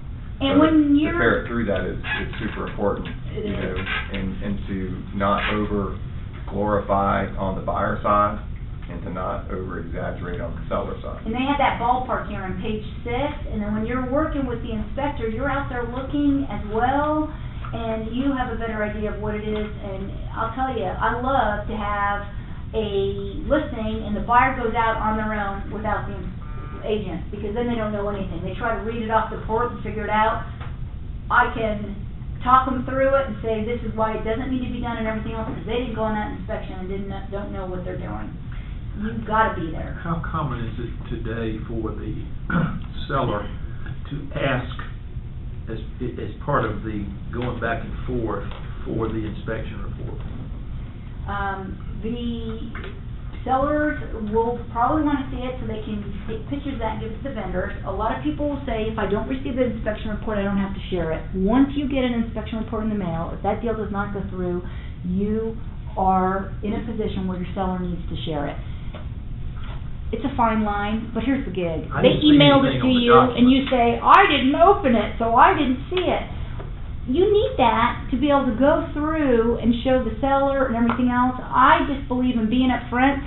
Yeah, we got an inspection report, but like you, I don't want yours. I would maybe take it and look at it. If I had a buyer and the house didn't go through, I'd say, do you have an inspection report? I want it.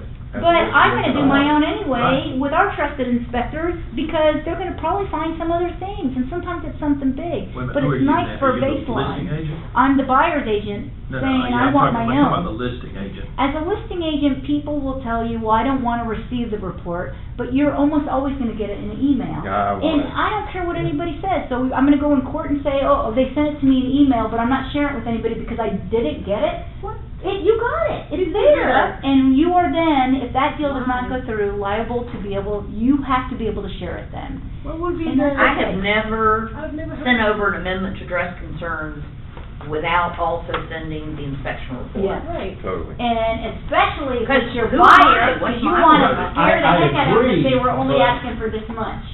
You know? But it also saves the owner from having to pay, especially if 3 people came through and all 3 of them have a different inspection report, something totally different from all 3 of them. But on the listing side, hopefully you'll never have that do you many ever people order an inspection report? No, that's what I'm saying. That's why I want you. Yeah. You bring your buyer in. If I may, isn't whatever, if you have like a failed purchase and sale between parties and stuff, and you're the listing agent / owner, that is a disclosure, like you have to basically disclose the previous You're supposed to go right? back and update your disclosure statement that says there's a question, have there been any inspections on the property? You're supposed to go back and say yes. So However, a lot of times they put it right back on the market, things are going fast, your client's been waiting, or they were second in line in a multiple offer or whatever, and you just jump in and say, well, take it, and then you ask for the inspection report.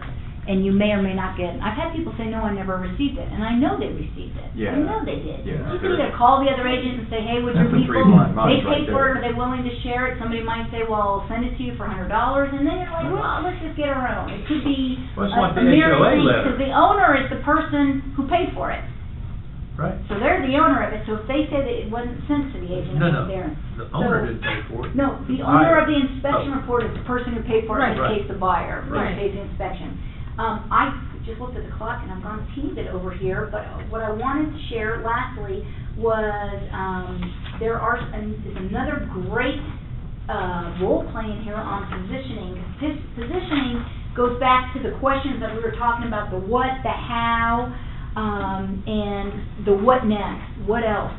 And that's where I think you come in and before you meet with your client, you say, here's the scenario, what else do you think would happen? And as time goes on, you're going to have those movies in your own head based on your experience that say, if they've asked for this, I'm the listing agent in this case, more than likely we could come back with this. So as you build up those experiences and throw them into your red toolbox based on what you hear in team meetings, what you hear in the workroom, what you hear from Stacy and Diane and everyone else who's helping you, keep those in your red toolbox because those will come up. And as you go through more and more comfortable scenarios, you'll start to see patterns and things like that, and then you will always be the winner when you get something that stumps everybody. And those are the greatest ones because we all learn from it. And I think that's what keeps this job so, I'm going to say, Mac Daddy awesome, is you're not going to be that person in the job saying, I am so bored. Every day is exactly the same. I can't stand my job. Every person is different. Every scenario is different. Every contract is different. And you're always learning. You have no chances to get bored. I will tell you right now, you will pray for the day that you're so bored because you know everything. I still wake up and think that. Just give me one easy day. Give me one day where I knew everything today. We've gone over what negotiating is.